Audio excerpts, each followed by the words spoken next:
네, 여러분 좀 가까이 보고 싶어서 좀 당겼습니다. 괜찮지요? 그리고 오늘 어제보다 한 10명 정도는 더 온 것 같습니다. 근데 그 중에는 아마 청소년들이나 어린이들이 조금 있는 것 같아서 좀 앞에서 하는 게 좋을 것 같아서 앞에 섰습니다. 뒤에서 혼자 너무 외롭고 무서워가지고 어제 좀 힘들었습니다. 좀 웃어주이소. 웃으려고 하는데 여러분 어떻게 좋은 시간 보내고 계세요? 예, 감사합니다. 사과의 말씀을 드리는 것은 어제 1시간 한다 그래놓고 1시간 반 해서 진짜 미안합니다. 그래서 아마 집에 가서 제 욕을 했는 사람도 있을 겁니다 아마. 근데 오늘은 진짜 1시간 반 합니다. 알았죠?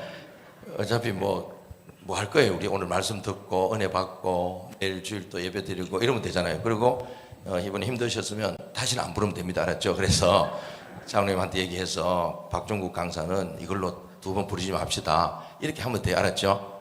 저도 여러분 다시 안 올 걸 알기 때문에 이렇게 하는 거예요. 그래서 어제는 좀 재밌게 하고 오늘은 굉장히 지루하게 할 거예요. 알았죠? 자, 하여튼 이렇게 안 웃는 동네군요. 자, 어쨌든 제가 타이머 가지고 하고 있으니까 최선을 다해보겠습니다. 여러분 어제 우리가 그리스도인이 무엇으로 사는가? 은혜로 산다고. 동의하시면 아멘. 제가 진짜 그랬잖아요. 어제 우리 권사님들 중에는 막 울면서 나오시더라고. 왜 그럴까요?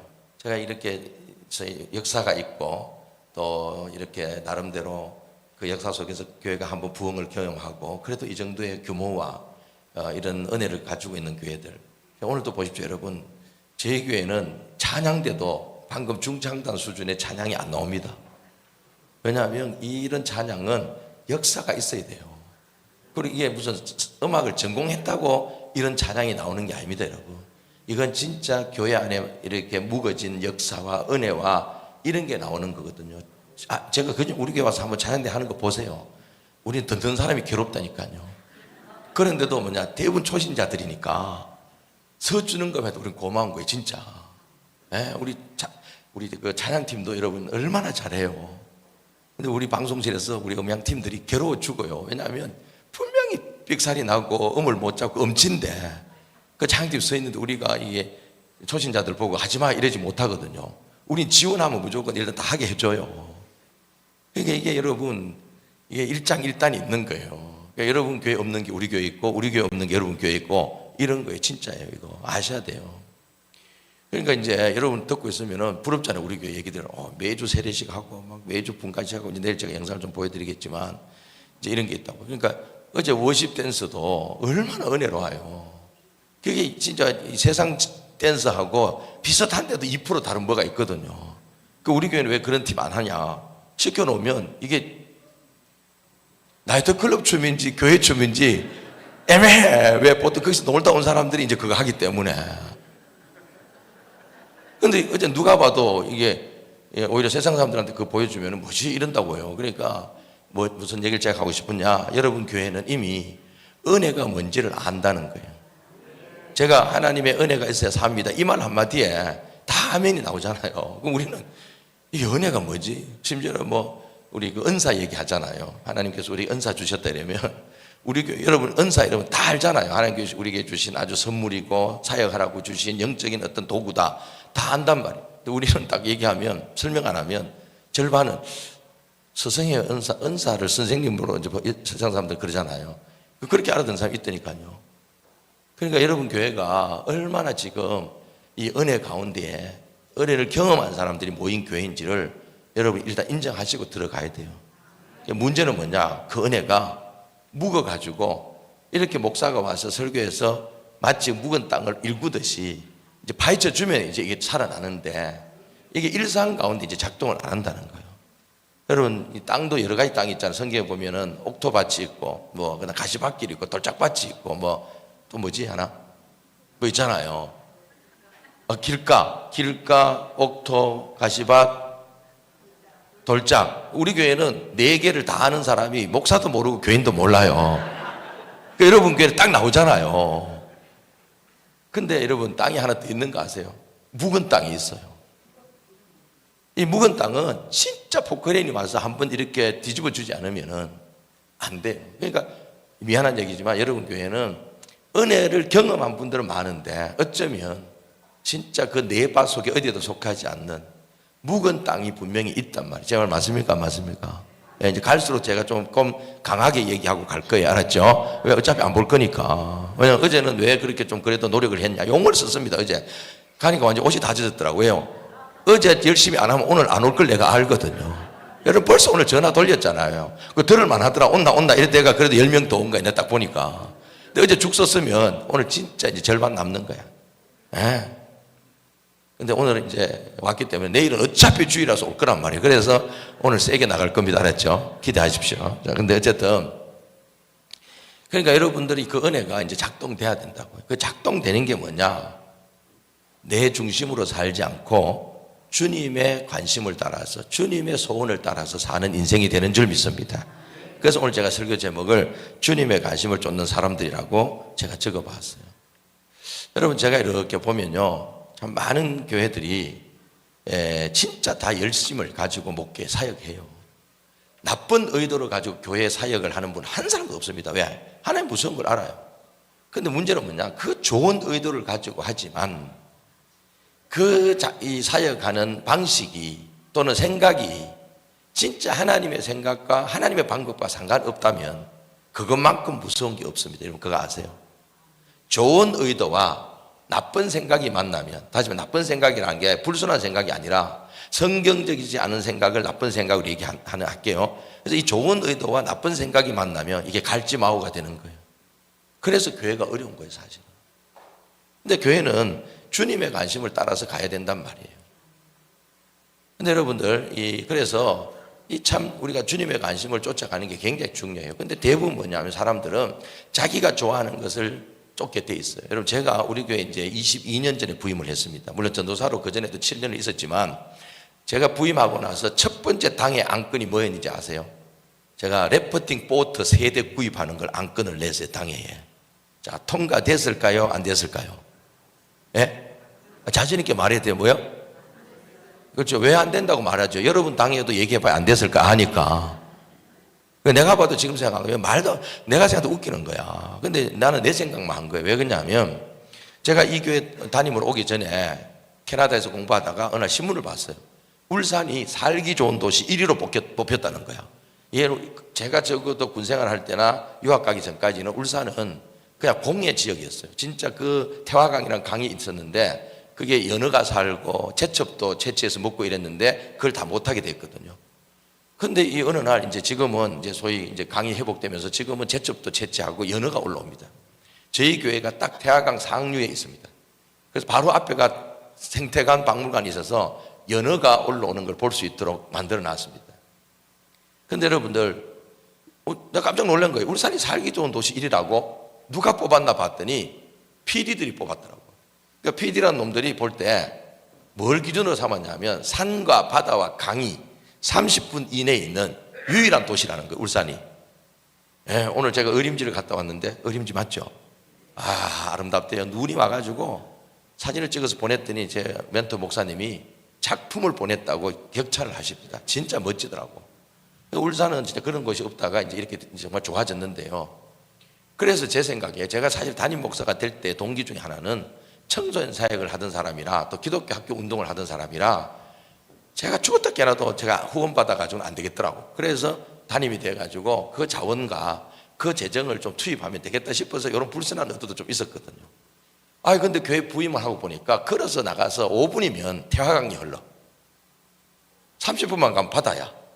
그때 한국에 막 래프팅 보트가 유행을 했어요. 그래서 제가 당에 냈어요. 근데 여러분 말대로 장로님들이 봐도 기가 막히잖아요. 이게 한두 푼도 아니고. 그때도 오늘 700만 넘게 들었어요. 그런데 여러분 우리 교회에 지금 래프팅 보트가 있습니다. 필요하면 가져가서. 여기는 없구나. 강도 없고 바다도 없고. 그래서 한번 보여주실래요, 여러분? 예. 그 다음 또 한 장. 예. 2장 보내줬는데 이 교회는 시키는데 잘 안 되네. 그걸 한 화면에 담아달라고 내 얘기를 했는데 어쨌든 자, 그래서 이게 다 건조대로 하기 때문에 이런 일이 생기는 거예요. 알았죠? 자, 어쨌든 그래서 저런 게 있어요. 방송직 기분 나빠하지 말고요. 어쨌든 그래서 근데 여러분들 저거 누가 사준지 아세요? 이웃교회 장로님이 사주시더라고.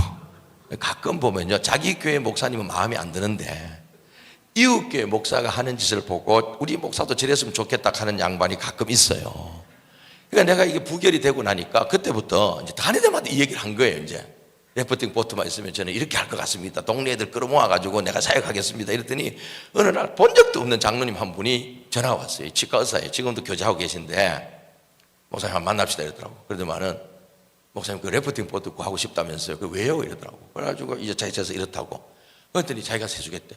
그래서 그걸 알아보니까 여러분 그때 내가 온 데가 충북 어디였어요. 알아보니까 충청도 어디 산골짜기에서 이 보트를 만드는 회사가 있었어요. 지금 우리 교회 래프팅 보트가 3대 있습니다. 2대는 아까 사진에 본 것처럼 그런 거고, 한 대는 모터가 달린 조그만 소형 보트가 있습니다. 이것도 이제 누가 잘 쓰느냐? 해병대 출신 교육자가 오면 너무 잘 활용해. 그런데 이 육군이나 방위가 오면은 안 써. 난 방인데도 이걸 쓰는데. 그러니까 어쨌든 뭐죠? 왜 이게 우리 교회에 있을까요?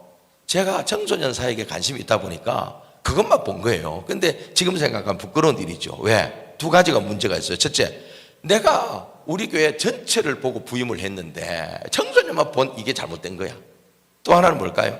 진짜 주님께서 원하시는 게 뭔지는 생각 안 하고 내 좋은 걸 하고 싶었던 거예요. 여러분 이런 신앙생활이 진짜 우리 가운데 많습니다. 여러분 뭐 이번에는 그래도 오늘 점심 제가 한 끼 얻어먹었는데 너무 맛있는 거던데요. 근데 보통 교회 가면요 나한테 묻지도 안 하고 전 개고기를 잘 안 먹거든요. 절대 안 먹진 않아요. 그러나 정말 이게 개고기가 암 환자들에게 좋아요. 그래서 이제 제가 어쩔 수 없는 경우에는 이렇게 가서 먹긴 해요. 근데 요새는 이제 아예 개고기집이 사라지기 시작했어요. 근데 전 진짜 개고기를 좋아서 먹진 않아요. 약으로 먹어요. 제가 평생에 한 서너 번 먹었을 거예요. 하여튼 어떤 이유가 있어가지고. 근데 가끔 어떤 교회 집회를 가면 내한테 개고기 좋아하는지 물어보지도 안 하고 자기들 좋아하는 거 좋아한다. 장로님 중에나 목사님 중에 개고기 좋아하는 사람이 있어 분명히. 그거 가서 먹는데 내가 비유가 상해서 진짜 내 한 점도 안 먹거든. 못 먹어요 사실은. 그러면서 먹는데 자기들끼리 먹는다고 정신이 빠져가지고 내가 개고기 먹은지 안 먹은지도 모르고 마치고 나오면서 뭐라 그런지 아세요? 목사님 맛있죠? 이래. 나 한 점도 안 먹었는데. 그럴 때는 진짜 장로님 진짜 미안해 쥐고 싶을 때가 있어요. 강사조차도 자기 마음대로 하는 거잖아요. 맞아요. 그 다음에 더 나쁜 놈이 누군지 아세요? 부목사님들 중에서 내가 부탁도 안 했는데 고기 뒤집어서 이렇게 구워주는 친구가 있는데 지가 먹던 젓가락 가지고 집어가지고 또 맛보고 또 제 보기보다 깔끔합니다 여러분. 그런 부격자는 내가 진짜 정말 고자질 해가 담임 목사 쟤 잘라라고 말하고 싶은데도 내가 안 자르고 참고 있어 지금까지. 뭐냐면 전부 다 자기가 원하는 식으로 신앙생활 한다는 거예요. 근데 여러분 이 교회의 주인은 누구십니까? 교회를 세우신 분은 예수님인 줄 믿습니다. 그러면 이 교회는 주님의 소원을 따라가야 되는 줄 믿습니다. 제가 오늘 요한복음 2장을 왜 이 주님의 소원을 쫓아가는 신앙의 말씀으로 붙잡았냐? 적어도 요한복음에서는 하나님의 아들이신 예수님이 공생애를 시작하시면서 처음 가신 장소가 어디냐면 바로 가나의 혼인잔치집, 물이 포도주로 바뀌는 이 사건 현장이었기 때문에 그렇습니다. 물론 여러분 우리는 예수님이 진짜 공생애의 첫 사역이 뭔지는 모릅니다. 기준에 따라 다릅니다. 마태복음이 좀 다르고 다르긴 달라요. 뭐 또 그리고 이 시험 받으신 것부터 시작하면 거기라도 할 수 있어요. 그러나 적어도 사역적으로 찾아가는 첫 장소는 요한복음에서는 어디로 보내냐 하면 학자들은 다 가나의 혼인잔치집에 가신 것을 첫 공생의 사역으로 봅니다. 근데 여러분 그렇잖아요. 유력한 사람이 처음 부임해가지고 어딘가에 방문할 때는 우연이 없습니다. 제가 늘 얘기지만 성경은 한 구절 한자도 우연히 기록된 게 없습니다.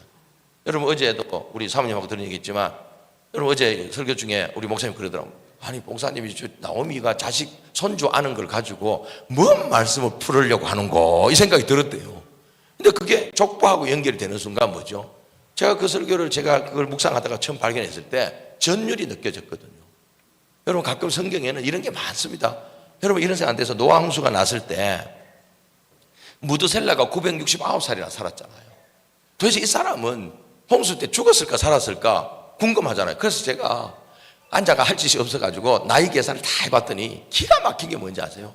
무드셀라 죽고 딱 그 다음에 홍수가 일어납니다. 성경이 때로는 과학책은 아니고 역사책은 아니지만 무서울 정도로 정말 놀라울 때가 있습니다. 여러분. 요한복음에서 이 가나의 혼인잔치집에 가는 것이 처음 기록된 거 우연 아닙니다. 성경을 가만 전체를 보고 묵상해 보면 우연은 없습니다. 왜 그런지 아세요? 첫 번째, 주님의 관심이 가정이 세워지는 데 있기 때문에 그렇습니다. 우리 1절 말씀 같이 한번 읽겠습니다. 1절 말씀 시작. 사흘째 되던 날 갈릴리 가나에 혼례가 있어 예수의 어머니도 거기 계시고. 자, 이 본문을 보면 왜 예수님께서 하나님의 아들로서 이 땅에 오셔서 공생의 사역을 하시면서 가정이 세워지는 혼인잔치집에 갔을까? 저는 이분이 바로 창세기에서 오신 그 삼위일체 하나님 중에 한 분이기 때문이라고 저는 봅니다. 성경이 놀라운 게 뭘까요? 적어도 한 3,000년, 학자들만 조금 달라요. 고고학적으로는 1,000년은 그냥 봐야 돼. 한 3,000년에서 4,000년. 거기 한 40명의 저자가 시대도 다르고 한민족 사람도 아닌 사람들이 하나의 일관된 메시지, 예수 그리스도가 이 땅에 오실 것이다 하는 그 메시지를 가지고 기록한다는 것은 확률적으로도 불가능한 일입니다. 그래서 성경에, 저는 성서라는 말 쓰는 것도 싫어합니다. 이건 성경이 돼야 되는 겁니다. 그런데 여러분, 창세기 1장으로 한번 돌아갑시다. 하나님이 7일 동안 천지를 창조하셨어요. 그럼 또 어떤 사람은 그럽니다. 그 7일이 24시간짜리냐 아니면은 아니냐, 그게 뭐 그렇게 중요해요? 적어도 24시간이 만들어진 건 해와 달과 별이 만들어진 거니까 적어도 4일째부터는 적어도 24시간을 돌아갔을 수 있어요.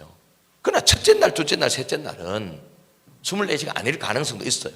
제가 가능성도 있다 그랬지, 절대 여기에 또 선교단체나 어디서 배운 분 중에는 이런 말 가지고 저를 시비 겁니다. 다 좋았는데 목사님은 7일 창조를 믿지 않더라. 믿어요. 그런데 그 7일이라는 시간의 개념이 처음부터 24시간은 아닐 수 있다 이 말이에요. 또 1절과 2절 사이에 간격이 있을 수도 있어요. 왜? 성경은 과학책이 아니에요. 성경은 역사적 시간 순서대로 기록된 책이 아니에요. 그래 따지면 성경의 마지막 책은 뭐 해야 되냐면 사도행전으로 끝나야 돼요. 왜? 요한계시록도 사도행전이 쓰여지는 과정에서 편지로 쓰여졌어요. 구약은 에스더가 끝이어야 돼요. 왜? 에스더 때 왕조가 망하고 그 나머지 선지자들은 다 그 망하기까지 하나님의 사람들이 그 중간에 들어가야 돼요. 정말 이해돼요? 무슨 말인지? 예. 그래서 여러분들, 그게 중요한 게 아니야. 왜냐하면 중요한 거는 그때 당시의 사람들에게 1차적으로 7일 창조, 그래서 그 정신이 뭐죠? 달력에 남아있는 게 중요한 거예요 지금. 자, 근데 어쨌든 하나님께서 천지 창조를 만든 걸 보면요, 오히려 24시간짜리가 맞냐, 이게 중요한 게, 원래 그 요음이라는 날이 24시간도 되지만 긴 시간도 돼요. 그러니까 이런 걸 너무 단정 지어버리면, 여러분 여기 과학하시는 분들 계시잖아요. 우리 교회는 이제 그 옆에 유니스트라는 똑똑한 대학이 있어가지고 똑똑한 놈이 많습니다. 그거다 대고 제가 여러분 이 24시간 막 계속 얘기하면 그 청년들 구원 못합니다. 예. 과학이 다 틀린 게 아니에요. 어떤 부분에서 이게 시대적으로 좀 맞출 필요가 있단 말이에요. 그걸 열어놓으면 된다고요. 여러분 지금도 이런 분이 있어요. 우리 교인들 중에도 목사님 우주인이 있을까요? 이래요. 외계인이 있을까요? 이래요. 저는 있을 수도 있고 없을 수도 있다 이래 봅니다. 없을 때는 진짜 우리 인간이 너무 귀한 거야. 이 어마어마한 우주에 우리만 생명체라는 게 얼마나 소중한 일이에요. 그런데 또 하나님의 창조 섭리는 모를 일입니다. 그러면 열어놔야지. 그래서 저는 외계인이 나타나면 딱 하나만 물어보면 돼요. 예수 믿습니까? 믿는다 그러면 진짜 우리 하나님 놀라운 일이고, 안 믿는다 그러면 복음 전하러 가면 돼요. 잘 맞아 안 맞아요? 뭘 그런 걸 가지고 목숨을 걸어요. 중요한 건 하나님은 여전히 살아계시고 예수 그리스도 이 땅에 오셔서 우리의 죄를 위해 죽으셨고 지금도 성령 가운데서 우리가 역사하고 계시다는 거, 그 하나님을 날마다 경험하고 사는 것이 중요한 줄 믿습니다. 아닌가요? 그런 거 따져서 뭐 할 건데요? 성경 66권 달달 외운다고 여러분 삶이 달라집니까? 아닙니다. 순종할 때 삶이 달라져요. 기억하세요. 자, 그런데 이 창조 질서를 보고 있으면 어떤 느낌이 드냐면 갈수록 질서가 있어요. 여러분 과학자들 질서 좋아하죠? 저는 인문학만 했어요. 철학했죠. 기독교 세계관 공부했죠. 신학했죠. 전 인문학만 한 사람으로서 인문학도 과학입니다. 여러분 호모의 오디세이 같은 시에 나오는 것들이 처음에는 이게 무슨 신한 줄 알았어요. 근데 나중에 뭐죠? 다 고고학적으로 그게 사실한 게 밝혀져요. 여러분 이 7일 창조가요 지금도 달력에 남아있고 또 이게 굉장히 질서가 있어요. 3일 동안은 뭐죠? 빛, 하늘, 땅 기본 골격을 만들어요. 그리고 나중에 뭐죠? 넷째 날부터는 거기에 맞게 집어넣어요. 근데 여러분 하나님께서 보세요. 마지막에 뭘 만드셨어요? 안식을 만드셨어요. 하나님께서 우리에게 주고 싶은 게 뭔지 아세요? 사역이 아니에요. 여러분 가운데 일 중독자들, 교회 사역에 미친 사람들 있죠? 아닙니다. 사역의 목적은 하나님이 뭐 능력이 없어가지고 여러분이나 내한테 사역을 맡겼겠어요? 그 사역을 통해서 예수님 닮아라고 사역 맡기신 줄 믿습니다. 그 사역을 통해서 누군가를 세우라고. 그런데 여러분 가운데 독불장군이 있잖아요. 나만 하려고 그래 자꾸. 그러면 안 돼요. 그건 하나님 뜻을 모르는 거예요. 자, 그런데 창조의 질서가 있어요. 그게 뭐냐면 하나님은 우리에게 안식을 주고 싶어요. 결국 우리가 궁극적으로 바라봐야 될 것은 천국에 대한 소망인 줄 믿습니다. 근데 여러분 이 땅의 죄로 인해서 진정한 안식을 누릴 데가 없잖아요. 또 죄가 없어서도 인간의 한계 때문에 안식을 맛볼 데가 없어요. 그래서 만든 게 뭐예요? 6일째 만든 가정이에요. 가정. 여러분 그렇잖아요. 아무리 하늘과 태양과 빛이 별이 아름다워도 사람보다는 아름답지 않은 줄 믿습니다. 그래서 이 모든 것이 뭘 향해 가고 있죠? 남자를 만드시고 그 다음에 여자를 만드셔서 결혼해가 가정을 만드셨잖아요. 물론 그렇다고 모든 사람이 결혼을 해야 된다? 저는 그렇게 생각하지 않습니다. 사도 바울도 그랬잖아요. 때로는 혼자 사는 것도 유익하고. 예. 그래서 교회 안에서 결혼 안 한 청년들 바라볼 때 뭔가 모자라는 것처럼 아닙니다. 저는 우리 교회 최근에도 한 집사님이 일찍 혼자 내가 자녀 둘 키우고 이제 어떻게 누가 중매를 썼는가 봐. 예수 믿지 않는 남자 하나가 돈은 많아. 현대에서 그러면서 목사님이 막 결혼하고 싶다고 속된 말로 몸이 달아서 왔어. 그래서 목장 식구들도 막 권해. 그래서 불렀어요. 집사님, 저는 재혼도 믿음 안에서 해야 된다고 생각합니다. 내가. 그분 믿음 있으면 하십시오. 이런 거 하면 안 됩니다. 내 결혼하면 잘 믿을게. 그거 하면 안 됩니다. 인간적으로 섭섭해 하는 게 보여서. 두 번째, 자녀들에게 동의를 구하세요. 내가. 그리고 저는 웬만하면 권사님, 이 공동체나 다른 교회 안에 장로님이나 믿음 좋은 분 외에는 이 나이에 불신결혼 해가지고 어떻게 하실 거예요? 70이 돼 가는데. 이제 몇 년 살다가 그 영감 병석에 누우면 이제 병치할 생각 있습니까? 아무리 돈이 탐나도. 정말 어느 정도 어르신들 맞습니까? 안 맞습니까? 아, 반응이 확 줄어드는구나. 예. 왜? 다 결혼하고 싶어요. 아니, 재혼하세요. 저도 그거 권해요. 그런데 뭐죠? 믿음 안에서 하시길 바랍니다. 그래 고생 덜 해요. 믿음 안에서 하세요. 근데 어쨌든 보세요. 하나님께서 이 가정을 통해서 안식을 누리길 원해요. 그래서 여러분 이 가정 중요해요. 근데 그 가정이 육적 가정이 잘 안 되니까 뭐죠? 하나님께서 우리에게 목장이라든지 교회 공동체에서야 또 영적 가족을 주신 줄 믿습니다. 중요해요. 그러니까 하나님의 질서를 알면 진짜 세상이 바로 보이잖아요. 자, 그런데 이 하나님이 그렇게 가정을 소중하게 생각하는데 이상하죠? 하나님이 관심을 가지면 가질수록 세상에 사단의 공격도 심하다 안 심하다? 심합니다. 여러분 그래서 성경에 나오는 가정 중에서 멀쩡한 가정이 있으면 얘기해 보였어. 여러분 정말 아담과 하와의 가정이 얼마나 멋진 가정입니까? 보세요. 아담이 무슨 프로포즈를 하잖아요. 여러분 뭐 우리 아내도 가끔 그래요. 뭐 여보 당신은 왜 프로포즈 안 해서? 우리 때는 프로포즈도 없었어요. 그거 한다고 잘 사는 것도 아니더만.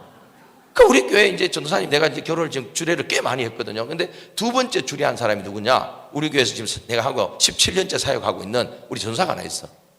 이혼했어요. 6년 전에.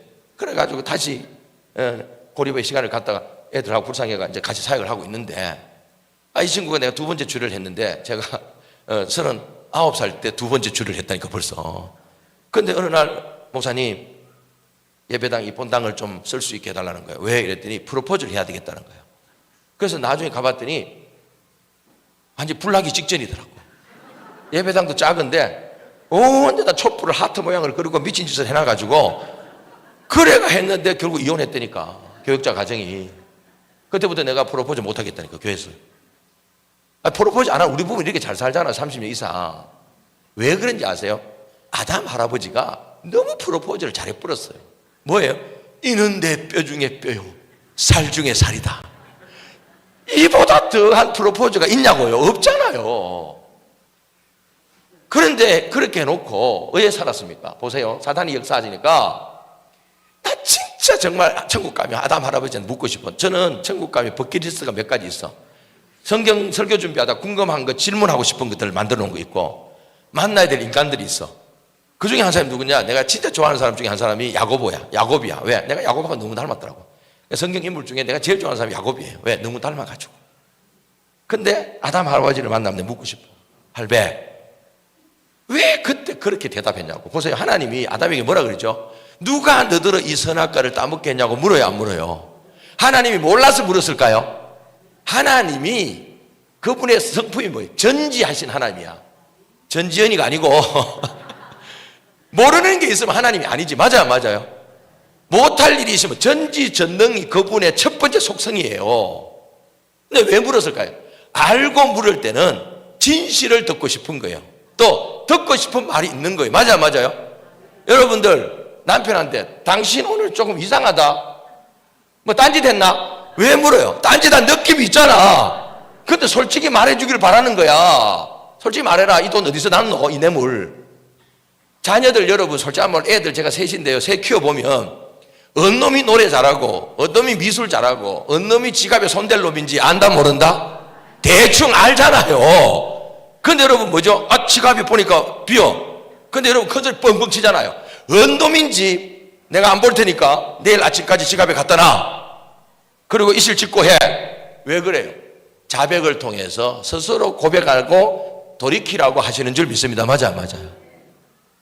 여러분 하나님이 하와를 통해서 아담까지 선악과가 넘어갔다는 거 알아요. 그런데 하와에게 묻지 않고 아담에게 물어요. 왜요? 아담에게 듣고 싶은 얘기가 있는 거예요. 하나님, 다 제 잘못입니다. 하나님께서 내 뼈 중에 뼈요 살 중에 살로 나를 아내를 주셨는데 제가 사랑하지 못하고 제가 좀 더 제대로 리더십을 발휘하지 못해서 남편의 역할을 잘 못해가지고 이런 사단이 났으니 저를 죽여 주옵소서. 이랬으면 전 에덴 동산에 한 석 달 쫓겨났다가 다시 들어와가 우리 다 지금도 에덴 동산 살고 있을 것 같아. 나는 내 혼자 생각이야. 근데 우리 아담 할배가 뭐라 그랬어요? 하나님이 주신 저 여자가 무슨 말인지 아세요? 이게 하나님하고 하와를 공범으로 만들어 버렸어요. 얼마나 찌질해요. 내가 그래서 캐나다 유학할 때 유대 이스라엘에서 온 애 보고 내가 물어봤어요. 야, 이거 뉘앙스가 어때? 이랬더니 약간 이런 느낌이야. 오해 없이 이건 다운표요. 하나님이 주신 전연이 약간 이런 느낌으로 얘기를 하더라고. 근데 여러분 이게 우리 남자들 모습 아니에요? 결혼해가 그렇게 사랑해가 결혼해놓고 좀 살다가 기분 나쁘면 당신하고 처갓집 때문에 내 인생 이래 꼬였다고 말하는 게 우리 아니요. 이게 우리의 죄성이요. 왜 사단이 그렇게 가정을 공격해요? 하와 할매한테도 내가 묻고 싶어요. 하와 할매가 여러분 이게요, 왜 선악과는 하와 할매를 통해서 갔을까요? 여러분 똑똑하고 잘나고 뭔가 더 가진 사람일수록 내가 하나님보다 하나님처럼 될 가능성이 높다 안 높다? 조심하셔야 돼요. 여러분 제가 애들 오랫동안 가르쳐 본 사람이지만 컨닝은 그 전교 꼴찌가 할 확률이 높을까요? 전교 1등에서 한 3등까지 애가 할 확률이 높을까요? 선생님들 안 계세요? 컨닝은 공부 못하는 애들이 안 합니다. 왜? 걔들은 본인을 알아요. 그리고 잘못 컨닝했다가 점수 너무 올라가면 선생님한테 맞아 죽어요. 선생님들이 알아요. 그러니까 컨닝은 누가 할까요? 늘 공부 잘하는 놈이 3등이 2등 되고 싶고 2등이 1등 되고 싶고 1등이 1등 지키려고 하는 게 컨닝이에요. 제 말 맞아요, 안 맞아요? 여기서 교회에서도 여러분들 그래서 하나님이 설명할 수 없는 이유로 뭐 잘난 인물을 줬든 부모 잘 만나가 돈을 좀 더 가졌든 공부를 더 잘했든 조심하셔야 됩니다. 그런 분들이 나중에 대형 사고 칩니다. 아세요? 하나님 앞에서나 교회에서도. 성경에 보세요. 창세기에 가장 범죄가 누구예요? 이삭이에요. 그래서 이삭의 이야기는 두 장밖에 기록이 안 돼 있어요. 그런데 이삭이 대형 사고를 치잖아요. 왜? 하나님이 야곱에게 축복하라고 했는데 아무리 생각해도 아닌 것 같아요. 그래서 에사한테 축복하는 바람에 창세기가 27장으로 끝날 게 50장까지 가는 거예요. 여기 범생이 장로님들과 범생이 집사님들 막판에 대형 사고 치는 수가 있으니 조심하세요. 성경을 보면 인생이 보여요. 성경을 보면. 아니 난 하와 할머니가 분명히 선악과를 먹었을 때 죄의 속성이 뭐예요? 일단 수치심과 두려움이에요. 공포예요. 자, 그럼 느꼈을까요? 안 느꼈을까요? 그러면 혼자 먹고 죽어야 되는데 아무리 남편이 믿기로 그걸 남편한테 준 그 심보는 뭐예요? 할매들 좀 얘기해 보이소. 왜 그럴까요? 그게 다 인간의 죄의 속성인 줄 믿습니다. 그래서 이 가정이 무너지는 거예요.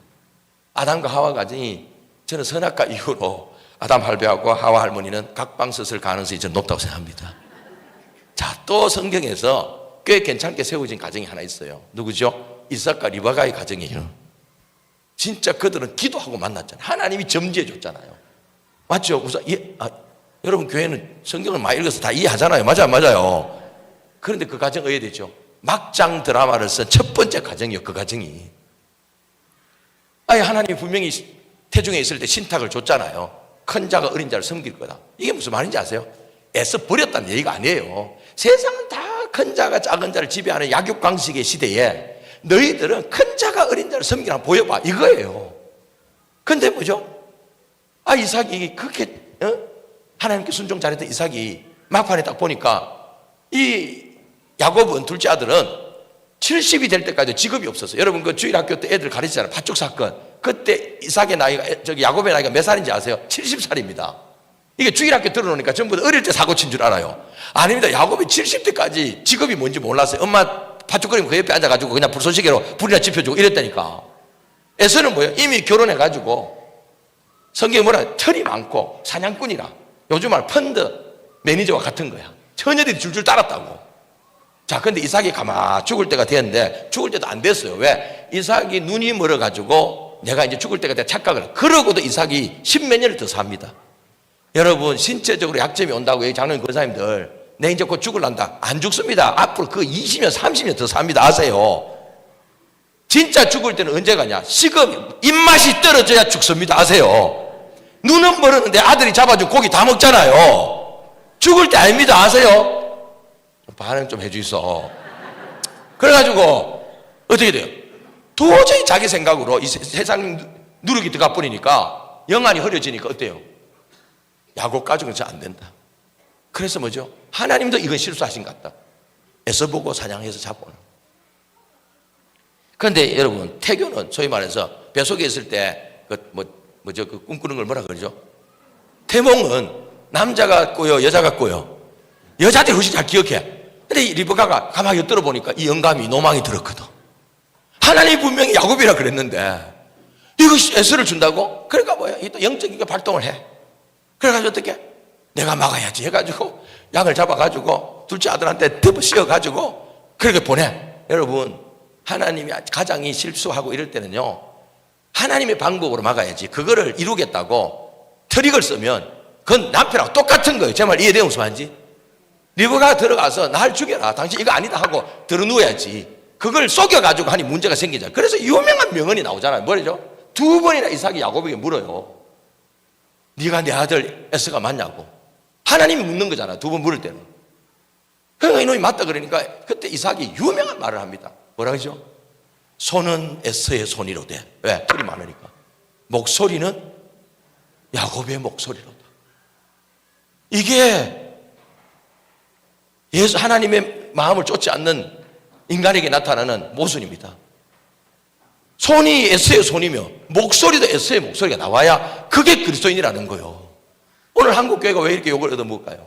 손은 에서의 손인데 목소리는 뭐죠? 야곱의 목소리라서 욕 얻어먹는 게 우리가. 그러니까 뭐죠? 내가 볼 때 이거 영화 찍으면 제목이 뭐냐? 주연 리브가 연출 리브가 주연 야곱 제목 눈먼 아버지를 속이다. 이거 찍은 거예요. 여러분 그때 저는 이미요 그때 그 이삭의 집에 종들이 몇백 명 있었을 겁니다. 왜냐하면 아브라함 때 이미 창세기 14장 14절 1414 318 특공대 종들이 318명 있었다고 성경에 기록이 되어 있어요. 그러면 아브라함 이후에 이삭 때는 종이 더 늘었을 거 아닙니까?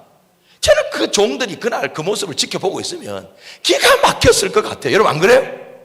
이거 완전 진짜 웃기는 짓을 하는데 종들이 뭐라 말도 못하고 키득키득거리면서 이 뭐 하는 짓이고 저 사람들.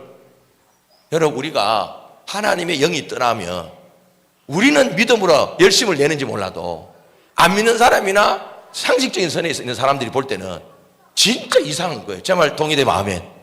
그래서 우리가 성경대로 다시 주님의 소원을 쫓아가는 것이 중요한 줄 믿습니다. 그래서 여러분들 진짜 성경에서 모르죠. 그래서 이 가정이 그래서 어려운 거예요. 근데 여러분 다시 여러분이 가정도 믿음의 가정을 세우려고 힘쓰시기를 부탁합니다. 여러분 그게 하나님의 뜻입니다. 이 말은 모두가 결혼해라 이 얘기하는 거 아닙니다. 네? 어떤 형편에 있든지 하나님의 방법대로 가정을 세우고 혼자 되면 혼자 된 대로 성경은 또 혼자 된 사람이 어떻게 살아야 되는지도 가르쳐 주잖아요. 그렇게 믿음의 가정을 세우세요. 제가 왜 이 얘기를 하냐? 여러분, 우리 교회는 제가 가정교회를 하기 전에 제가 부임해가지고 한 3년을 가정교회 준비를 하면서 제가 뭐 잘하는 게 제자훈련이라서 제자훈련을 할 수밖에 없었어요. 그러면서 그때 이제 한국교회 가정사역이 유행을 했어요. 저는 이게 중요하다고 봤어요. 그래서 여러분, 그 가정사역자 중에 유명한 분하고 제가 이 소위 MOU를 맺었어요. 그래서 협동 목사로 해가지고 1년에 무조건 2-3차례 와서 우리 교회 와서 가정사역 해주세요. 이게 이제 돼서 3년을 진행을 했는데 제가 해보니까 어떤 느낌이냐면 할 때는 사람들이 달라져. 그래가지고 그분이 와서 강의할 때는 집에 가면 우리 집 사람도 그래. 여보, 당신의 이런 행동은 저희의 마음을 많이 상하게 해요. 알죠? 그 뭐 아이 대화법인가 이런 거 있잖아요. 그래가지고 근데 그분 가고 나면 또 옛날로 돌아가더라고. 이게 안 바뀌네, 이런 생각이 들었어요. 그리고 우리가 가정교회를 전환을 했어요. 여러분, 지금도 가정교회라면요, 사람들이 가정사역하는 교회인 줄 알아요.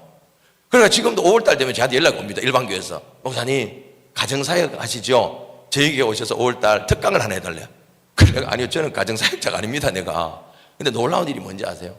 저희가요, 가정교회로 전환하고 나서 한 번도 가정사역 세미나를 한 적이 없습니다. 근데 제일 우리 교인들이 감사하는 게 뭐냐면 부부 사이가 회복됐다는 겁니다. 자녀들이 교회에 돌아왔다는 겁니다. 저희는 이미 사돈 간에, 부모 자식 간에 곧 얼마 있지 않으면 제가 볼 때 3대가 목자하게 생겼어요. 여러분, 이거 놀라운 축복 얘기 있습니다. 사진 하나 보여주세요. 여러분, 저는 한국교회를 바라볼 때 이 사진을 제가 참 좋아하는데, 제가 목회를 시작하면서 여러분, 도대체 2가지가 짜증이 났어요. 첫째, 미안해요, 어느 놈이 새벽 기도를 만들었나, 이게 화가 났어요. 저는 이제 야행성이라서 늦게 자고 늦게 일어나요. 근데 담임이 되니까 새벽 4시에 일어나야 되더라고. 그래서 우리 교회 새벽 기도가 몇이냐? 5시 15분입니다 지금도. 왜? 좀 더 자려고 내가. 토요일 아침은 6시 45분입니다 좀 더 자려고 내가. 근데 와, 제가 막 기어서 나왔어요. 정말 교인도 얼마 안 되는데 기도할 것도 없는데 왜 놈의 권사님은 앉아가지고 기도를 2-3시간 하고 가니까 내가 또 주워 들은 거 있어가지고 마지막까지 남아야 된다는 사명은 있어가지고 그 마지막 권사님 갈 때까지는 어쨌든 내가 여기서 기도하고 있어. 근데 그러다 잠이 들 때도 있었어요. 그럼 우리 아내가 깨워요. 여보, 주님도 가시고 다 가셨으니 여보 좀 일어나세요 해가지고 내가 가고 이랬어요. 근데 제가 저 사진 때문에 내가 새벽기도 여러분, 새벽기도 그 한국 거지 외국의 백인 목사들 평생 새벽기도 안 해도 지금 갑니다. 그러나 없애라는 얘기는 우리는 있어요. 화수목금 토까지 딱 5일이 있어요. 옛날에는 월복에도 주일까지 다 해서 죽는 줄 알았어요.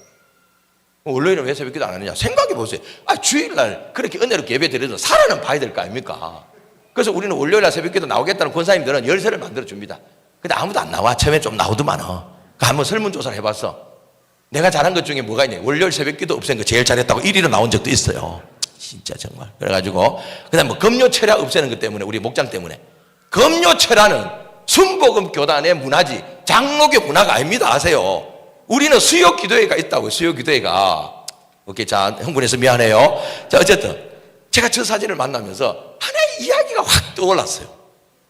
이야, 그때부터 제가 새벽 기도가 얼마나 중요한지를 알고 사모하게 되었어요. 저는 저 시간이 지금 새벽 한 4시쯤이라고 봅니다. 30대 초반의 안악이라고 봅니다. 저 사람 왜 저기 와 있는지 아세요? 어젯밤에 남편이 팼어요. 그래서 사진을 이쪽에서 찍은 이유는 저쪽 눈에 지금 멍이 들어가 그래요. 이거는 실제가 아니고 제가 만든 이야기예요. 아시겠죠?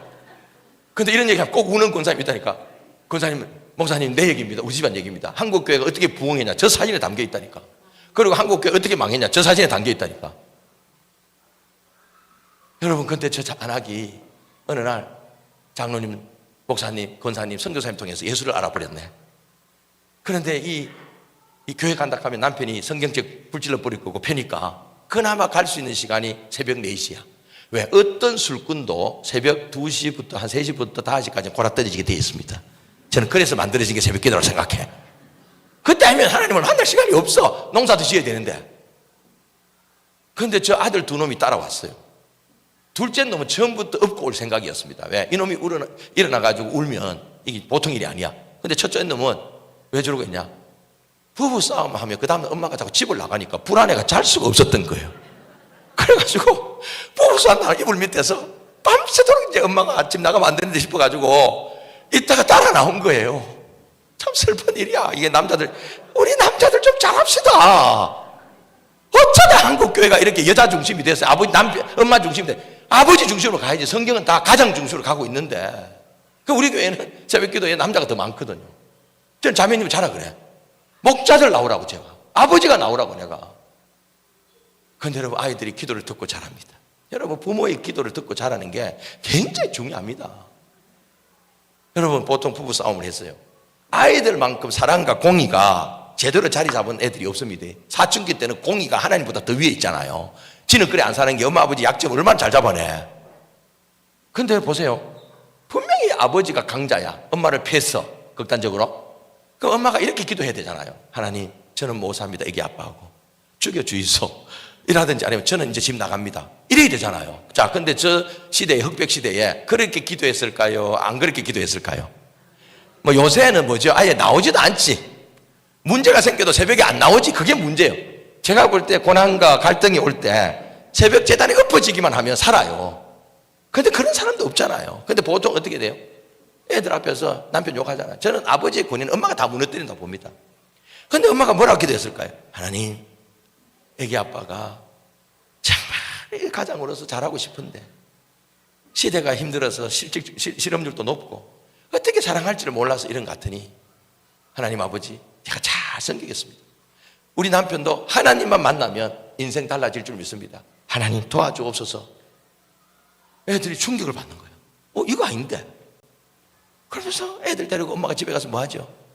또 밥 해가지고 십자가 꺼가지고 아랫목에 넣어놓고, 얘들아 이건 건들지 마라. 아버지 거다.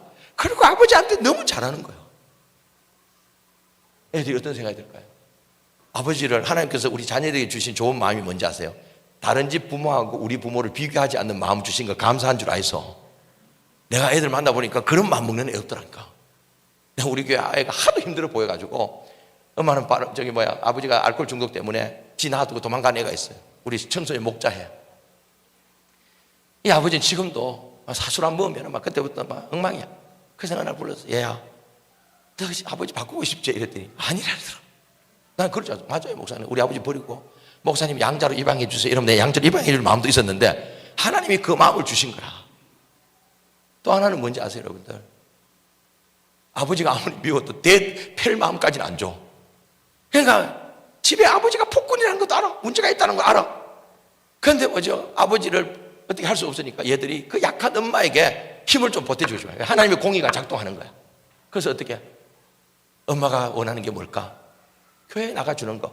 그래서 우리 한국교회가 엄마 하나에 애들 4-5명 되면서 주일학교가 청장년에 4-5배가 된 시절이 있었습니다. 저 어머니의 희생과 눈물의 기도 때문에 그 희생적인 사랑, 애들이 생각할 때 상식을 뛰어넘는 아버지를 미워해야 되는데 이거 뭐지? 그게 아이들을 교회로 이끈 거고, 결국 애들이 똘똘 뭉치니까 아버지도 가만 보니까 이러다가는 나이 들어서 완전 밥도 못 얻어먹기 걸렸거든. 그래가지고 교회 오면서 장로님들 되시고 안수집사 되시고 이렇게 된 게 한국 교회가 된 줄 믿습니다. 제 말 맞아요. 이거는 교회사에는 나오지 않는 박 목사의 인사이트입니다. 저는 이거 일정 부분 있다고 생각합니다. 있다고 생각합니다. 근데 문제가 뭐냐? 저 어머니 때문에 한국 교회가 망합니다. 자, 오늘 이 시대에 여러분 한번 물어봅시다. 여러분 교회 말고 보편적인 가정에서 집에 강자는 엄마입니까? 아빠입니까? 예, 야, 이 교회만큼 대답 크게 해주는 교회 처음 나왔습니다. 보통 대답도 뭐예요? 겁이 나가지고.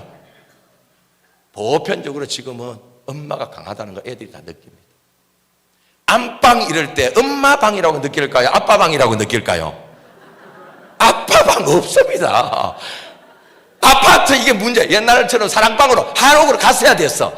그럼 지금도 아버지 방은 남아있을 낀데 어디에 있어요? 33평 아파트에 아버지 자리는 딱 베란다하고 고양이하고 개하고 공유하는 소파 옆에 그거밖에 없습니다. 근데 베란다도 이제 아닙니다. 왜? 확장 공사 해버렸어요. 또 담배도 이제 못 피워. 맞아요. 아버지 자리 없습니다. 왜 오늘날 교회에서 자녀들이 떠났을까요? 물론 저출산도 있습니다. 그러나 애들은 압니다. 엄마가 강자고 아버지가 약자였어. 그 불쌍한 아버지가 집에서 프로야구 보고 있을 때 옆에서 그래도 맥주라도 따라주려고 아버지한테 힘쓸어 주려고 교회 안 가는 거요. 이런 분이 있습니다. 우리 교회 청년 하나가 제가 부임해가지고 이 가정의 중요성에 대해서 설교하니까 어느 나와서 그랬다. 목사님, 그런 집이 우리 교회에 몇 집이 있냐는 거예요. 자기 엄마는 옆집 아줌마하고 목사님 전화 받을 때 목소리 달라지는 거 외에는 옆집 아줌마보다 더 엉망입니다. 우리 자녀들이 나한테 얘기했더니. 그러면서 얘가 뭐랬냐면, 목사님, 우리 엄마 그래도 천국 가지요 이러더라고. 이랬더니 그래서 저는 교회 안 나옵니다 이러더라고. 왜? 천국 가서까지 우리 엄마 만나고 싶지 않다는. 진짜 있었더니 우리 교회에서. 내가 그랬어요. 야, 네 하나는 알고 둘은 모르네. 나도 천국 가서 우리 애들 아버지 노릇하라 그러면 나도 안 간다. 우린 거기서 새로운 질서를 경험할 거야. 걱정하지 마. 내가 이랬다니까. 여러분, 하나님의 관심은 가정이, 특히 부부 사이가 먼저 질서를 잡는 데부터 시작되는 줄 믿습니다. 자녀 바꾸려 하지 마세요.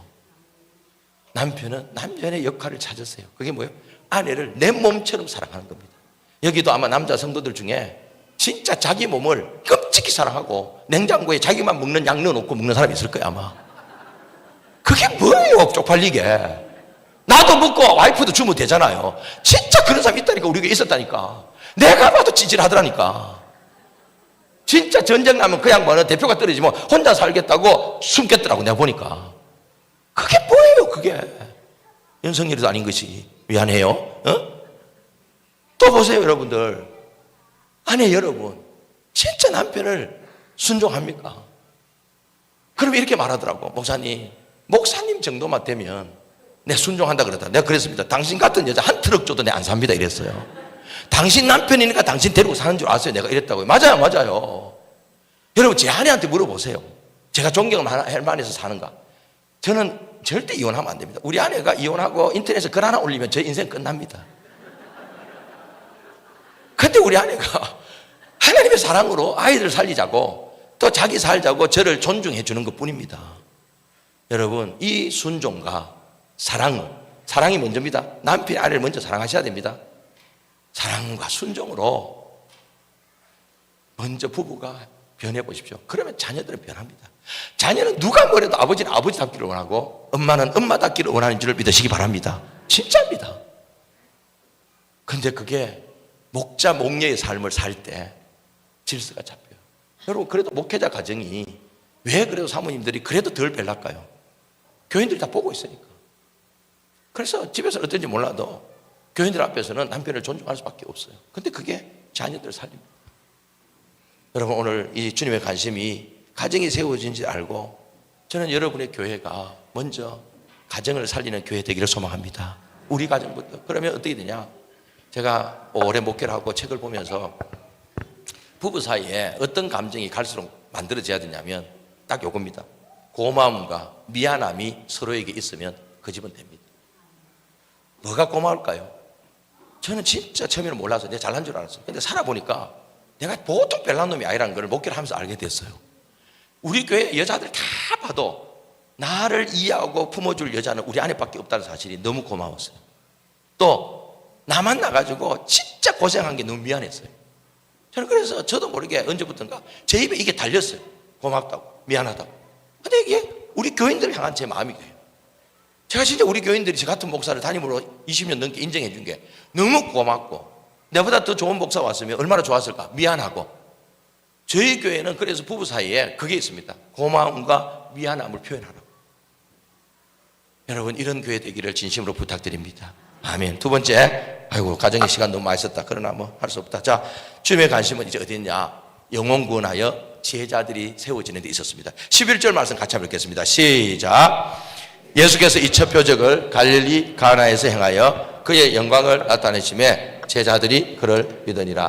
아멘. 여러분, 이 11절 말씀은 이 무리 포도주 가나의 혼인 잔치집의 사건의 결론입니다.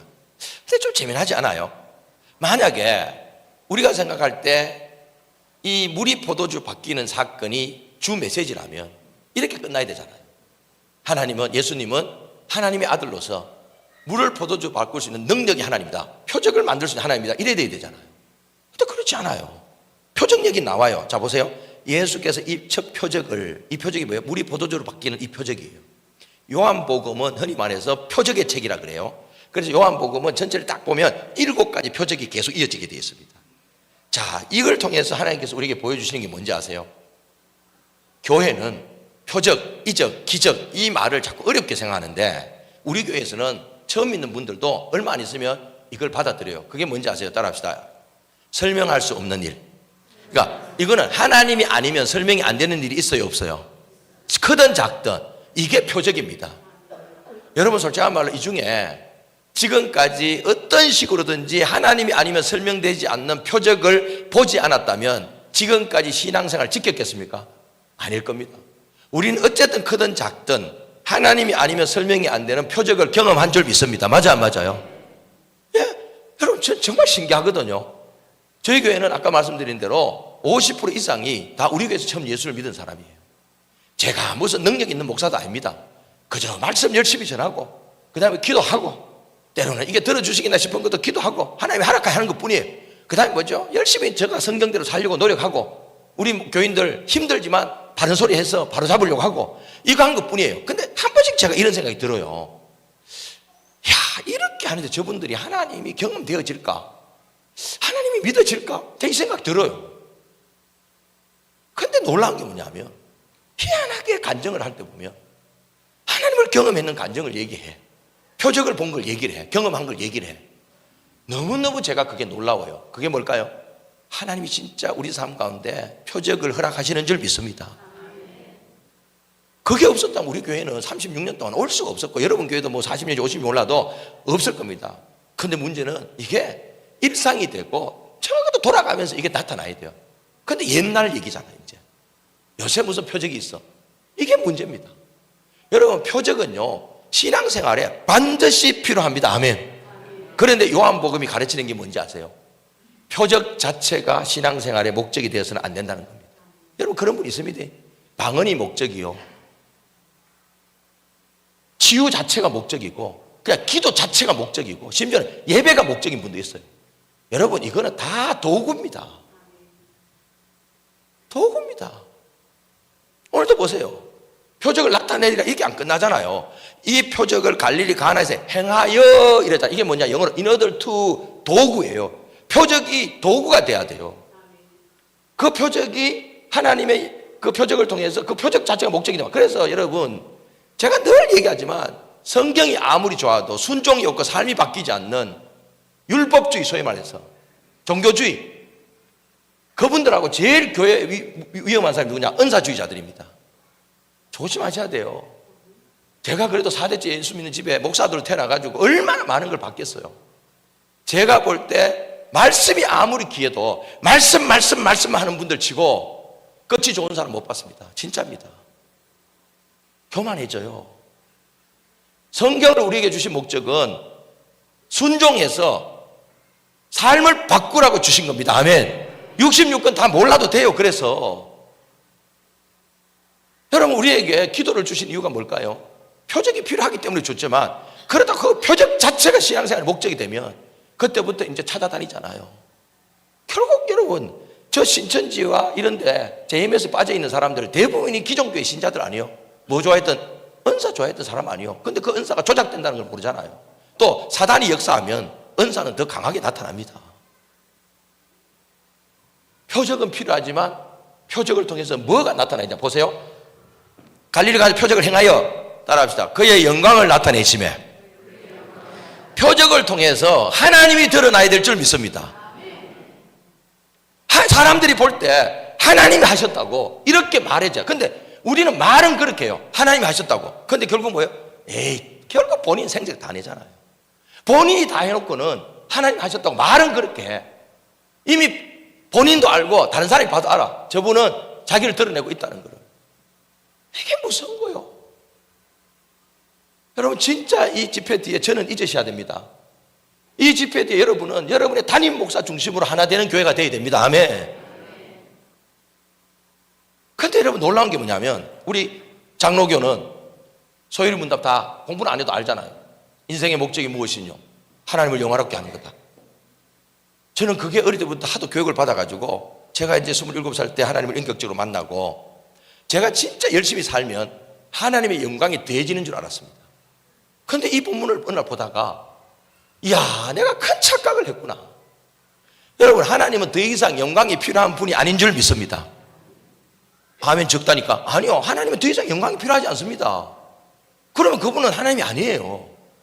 그런데 왜 우리에게 너희 삶의 목적은 하나님을 영화롭게 하는 거다, 하나님께 영광 돌리는 삶이다, 그 얘기 왜 했을까요? 자존심 상하잖아요. 너가 위해서 해주는 거야 이러면 목표를 뭐죠? 우리를 인격적으로 높여주시는 거예요. 너 적어도 나하고 같아, 나와 함께 하는 거야, 이렇게 하는 거예요. 근데 여러분, 진짜 속셈은 뭔지 아세요? 여러분, 솔직한 말로 우리가 하나님의 영광을 위해 살았어요. 그런데 그 영광을 하나님 낼름 가져가시고 우리는 완전히 무슨 시다바리 만든 거 보셨습니까? 오늘도 보세요. 표적 중요해요. 그 표적을 통해서 하나님의 영광이 드러나야 될 줄 믿습니다. 이건 우리 입으로 얘기하는 게 아니고 사람들이 그렇게 말해야 돼요. 근데 오늘 보세요. 영광조차도 하나님은 도구로 쓰십니다. 보세요. 그의 영광을 나타내심에 이것도 도구예요. 그 영광을 누굴 위해 오늘 쓰시죠? 제자들이 그를 믿느니라. 제자들이 믿음이 자라는 데 쓰신 줄 믿습니다. 맞잖아요. 여러분, 그래서 주의 일을 한다는 거 생색내지 마세요. 제발 좀 인정받으려고 하지 마세요. 그거 여러분에게 돌아갑니다. 이걸 딱 압축해 놓은 말씀이 뭐예요? 띄워주세요. 마태복음 6장 3절, 마르고 3장. 같이 한번 읽읍시다. 시작. 그런즉 너희는 먼저 그의 나라와 그의 의를 구하라. 그리하면 이 모든 것을 너희에게 더하시겠다. 아멘. 이게 뭐예요? 진짜 하나님의 나라를 위해서 하나님을 살아봐라. 사람한테 인정받으려고 하지 말고. 말은 다 그럴게요. 하나님 영광을 위해서 했다고. 아유, 목사님 뭐 괜찮습니다. 근데 안 괜찮았다면 큰일 나는데. 오해 없이 들으십시오. 저희 교회는 사실 꽃꽂이 사역이 절기 때 외에는 안 하거든요. 여러분 교회는 아닌지 몰라도 우리 교회는 꽃꽂이 하는 분이 매주 내한테 와서 목사님 이쁘지요? 이쁘죠? 이거 무슨 안 이쁘도 이쁘다 캐야 되고. 내가 그래서 하지마 이랬어요. 그래가지고 저희 꽃꽂이 사역 안 합니다. 이 교회 하나의 얘기 아닙니다. 알았죠? 이쁘잖아요. 저도 어떻게 부러워요. 그래서 결혼식 끝나고 나면 제가 씻을 때까지 치우지 마라 그러거든요. 너무 이뻐가지고. 성탄절 우리 한 달 갑니다. 그 꽃꽂이 너무 귀해가지고. 근데 보세요, 이런 게 얼마나 많아요. 찬양대 사역도 그렇고 또 교사들은 많으려고 야단인데 또 찬양대는 우리 교회도 보면, 우리 교회는 그렇지 않은데 일반 교회는 찬양대는 예산이 있는데 교사들은 예산이 없어. 근데 실제로 그런 교회도 봤거든. 어릴 때 찬양대는 교회 밥 공짜로 먹고 교사들은 직계 사과 먹었다니까. 예수님은 찬양대 안 데리고 다니십니다.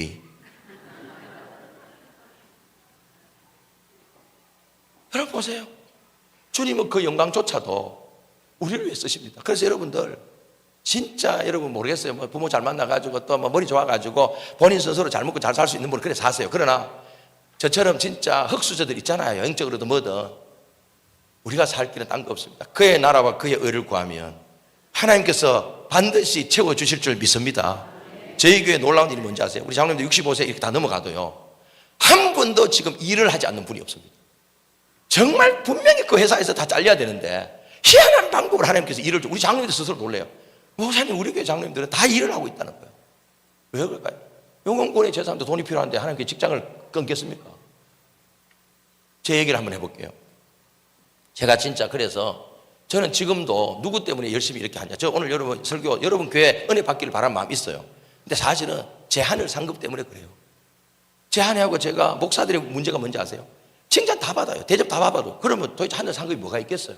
그래서 아내하고 약속한 게, 우리도 오른손이 하늘을 왼손이 모르게 하고 우리가 나중에 천국 갔을 때 분명 우리 교회 목자 목녀들보다 상이 적을 수밖에 없다. 그래도 부끄럽지 않게 하늘 상급 쌓아야지. 우리 이 마음으로 두 부부가 삽니다. 그렇죠? 어디 가도 열심히 합니다. 그래서 제 아내도 저 보내놓고 기도하고 있고. 근데 여러분, 제가 진짜 저도 인간이지라 생색, 우리 교인들한테 때로 섭섭한 것도 많았어요. 근데 어느 날 그게 자유하게 된 게 바로 이것 때문이에요. 하나님이 갚아주더라는 거예요. 한 예를 한번 들어볼게요. 저는 배낭여행 1세대입니다. 88년 올림픽이 열리기 전까지는 주재원 자식이거나 유학시험에 통과하지 않으면 외국을 못 갔습니다. 그리고 나가도 100불 정도로 들고 나갈 수 있었습니다. 그런데 갑자기 올림픽을 앞두고 데모를 하도 하니까 노태우 대통령이 나왔어요. TV에. 그게 응팔인가 어디 나올 겁니다. 제 고등학교 선배입니다. 노태우가. 갑자기 TV에서 나왔어요. 앞으로 대학생들 배낭여행을 자유화하겠다는 거예요. 저는 어릴 때부터 참 여행기를 좋아했습니다. 이찬삼 여행기를 딸토록 읽었습니다. 친구 집에 가서 그 이찬삼 씨라는 사람이 처음으로 미국 유학 가서 칼라로 찍어가지고 여행기를 만든 책이 있어요. 그 다음에 그 중앙일보에서 나온 그 일본 책 카피해가지고 노란 책 여행기가 옛날에 진짜 서점 가면 이게 그거 한 권 사는 게 소원이었어요. 그래서 그걸 보면서 정말 이런 나라에 한번 가고 싶은 꿈을 키웠어요. 88년도에 갑자기 배낭여행을 자유화해준다는 거예요. 제가 무엇밖에 없었죠. 대학생 치고는 돈이 좀 있었습니다. 왜? 여러분 생각하고도 꽤 돈을 많이 벌어요. 지금도 교회 사례가 제가 대학 때 12탕 뛴 가회비만큼 안 됩니다. 진짜입니다. 지금 차는 차가 제가 제네시스 없을 때 저는 그랜저를 탔습니다. 대학생인데 교수님도 안 타는 차를 탔습니다. 그런데 나중에는 할 게 없더라고. 돈은 있는데 제가 뭐 술을 먹겠어요. 뭐 양심이 있어서 그 짓은 안 되더라고. 그리고 결정적으로 뭐 상상에 맡깁니다만 이상한 곳에 가면 꼭 내가 아는 장로님이나 안수집사님들이 나타나. 종구가 니여 웬일이고 그 놀래가지고 이제 나오고. 그런데 지금 내가 묻고 싶어. 그 양반들도 거기 오면 안 되는 자리였어요. 내가 그걸 못 물은 게 지금도 후회가 돼. 물으러 갔더니 죽을 복 없더라고. 그게 들키는 게 은혜더라고. 그러다가 이제 돈은 있는데 더 이상 어떻게 뭐 나쁜 짓은 뭐 하고 이러니까 돈 있고 나쁜 짓 못할 때 진짜 힘듭니다. 그럴 때 이제 자선 쪽으로 가야 되는데 뭐 자선에 대해서 내가 뭐 압니까? 땅이나 사놨으면 지금 울산에서 부자대가 목회를 안 할 낀데. 그래서 여러분 제대하자마자 그때부터 배낭여행을 다니기 시작해가지고 제가 이미 대학을 졸업하기 전에 한 30개국을 싸돌아 다녔습니다. 잘했으면 지금 같은 유튜브 찍어가지고 떼돈 벌었을 텐데 그때 뭐 유튜브가 어디 있습니까? 근데 여러분 이 배낭여행 말이 좋죠. 영어도 안 되죠. 진짜 고생해. 나가 몸 고생. 그러다가 나중에는 몸도 잃고 옮아가지고 이제 유스 호텔 같은 데 가면 시트를 사가지고 자야 되는데 돈 아끼겠다고 10년 넘도록 전 세계 인간들이 와가지고 잔 그 시트 위에 그냥 침낭 듣고 자다가 더우니까 이래 하다가 오음이 올랐어. 저는 오음이 뭔지도 몰랐어요. 오음은 지금 한국에도 없습니다. 이게 성경에 나와.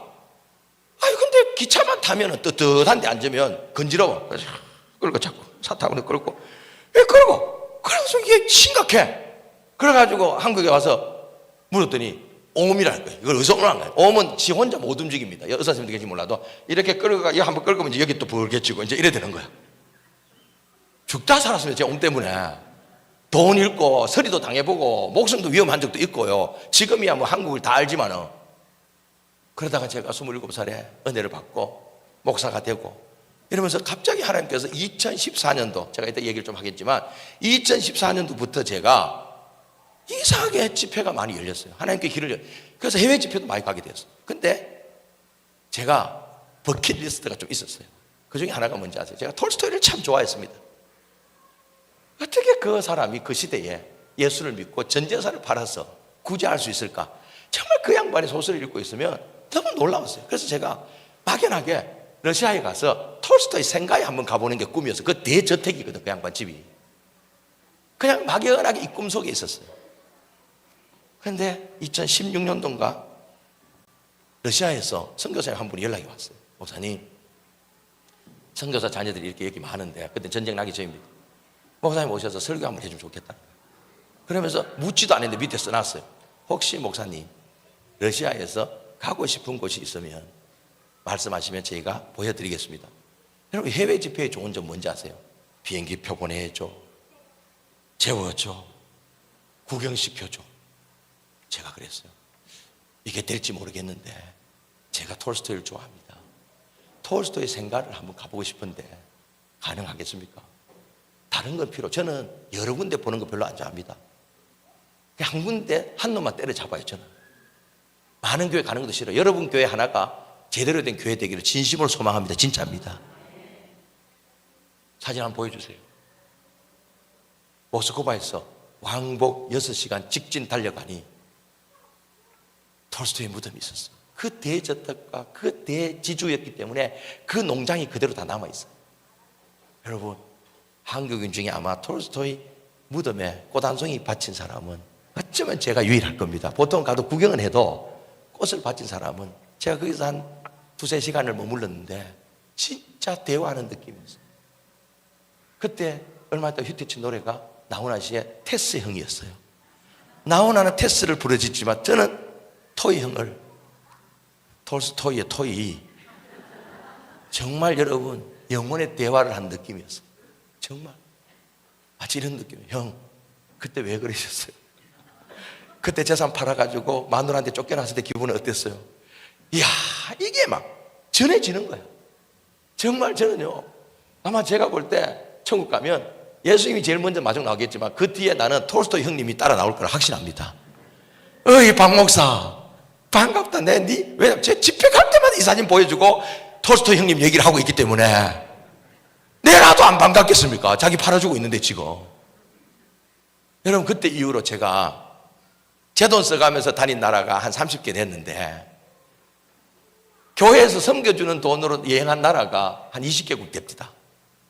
저는 제 인생에 너희는 먼저 그의 나라와 그의 의를 구하라. 그래야 하면 이 모든 것 이루어진 것, 그 말씀이 이루어졌다고 저는 믿습니다. 저는 앞으로도 이루어질 걸 믿습니다. 아멘. 여러분, 이거 살리셔야 돼요. 다시.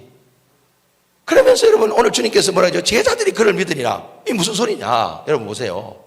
이 표적과 영광을 통해서 지금 요한복음 2장의 제자들은요, 아직도 예수님을 뭐죠? 랍비로 따라다니고 있어요. 그런데 이들이 오늘 이 현장에서 이 사건을 통해서 그들의 믿음은 뭐죠?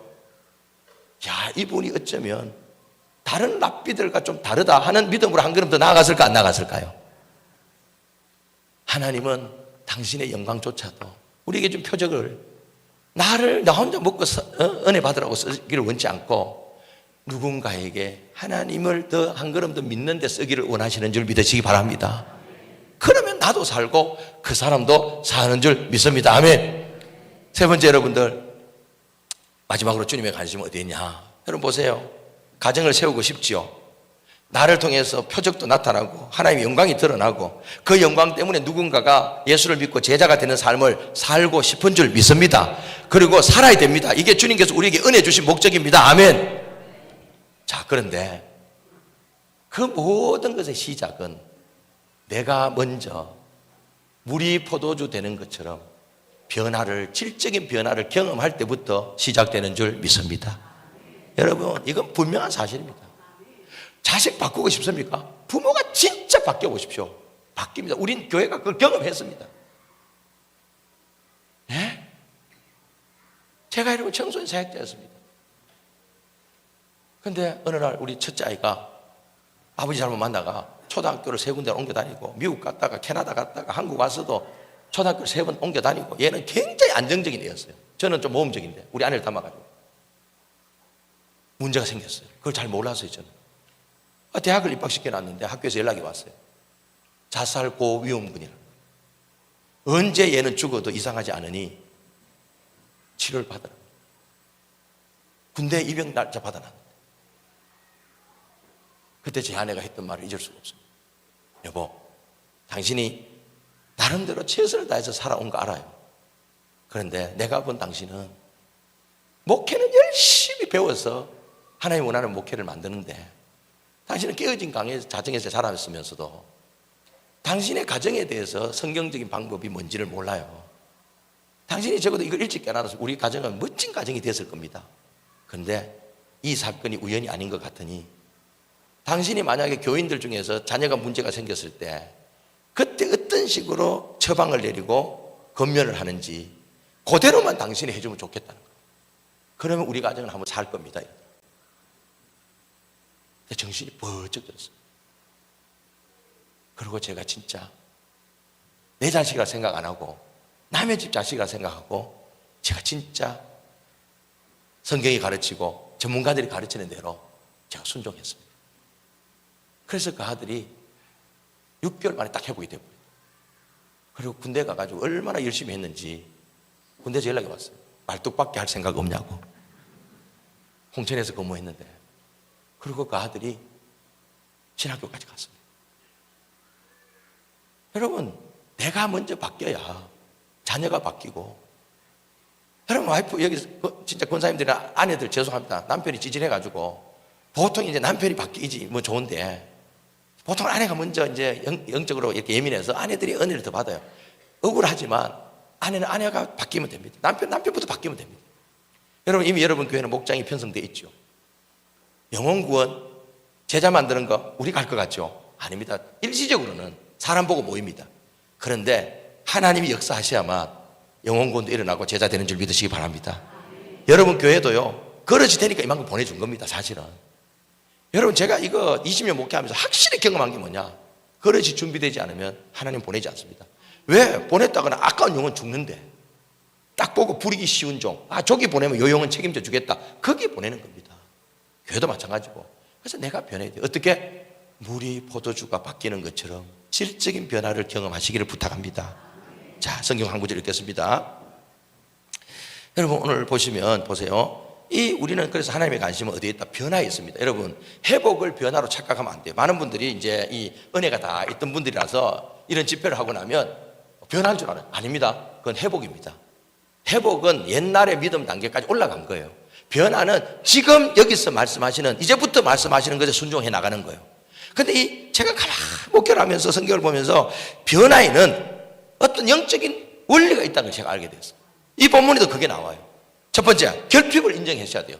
3절 말씀 같이 한번 읽겠습니다. 3절 시작. 포도주가 떨어진지라 예수의 어머니가 예수에게 이르되 저들에게 포도주가 없다니. 자 보세요. 이 놀라운 사건의 시작, 물이 포도주가 바뀌고 제자들이 그를 믿고 하나님의 영광이 드러나고 표적이 나타나는 이 놀라운 변화의 시작은요, 마리아가 포도주가 떨어졌다는 이 결핍을, 이 문제를 주님께 가지고 나아간 줄 갔기 때문인 줄 믿습니다. 여러분 우리가 왜 하나님의 능력을 경험하지 못하는지 아세요?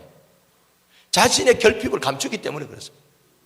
자기의 장점만 자꾸 보려고 하고 약함을 드러내지 않으려고 하기 때문에 문제가 해결이 안 되는 거예요. 이놈의 한국교회가 어느 날부터인가 자꾸 사역적으로 장점을 가지고 경쟁을 시키다 보니까 우리 유명한 우리 교단의 선배 하나가 무너졌죠. 저는 한국교회가 언제부터 이렇게 꺾였냐, 조심스러운 얘기지만 사랑의 교회, 그 제자 훈련을 잘하던 그 사랑의 교회 불법 정축 건축가 오 목사님의 학위 문제,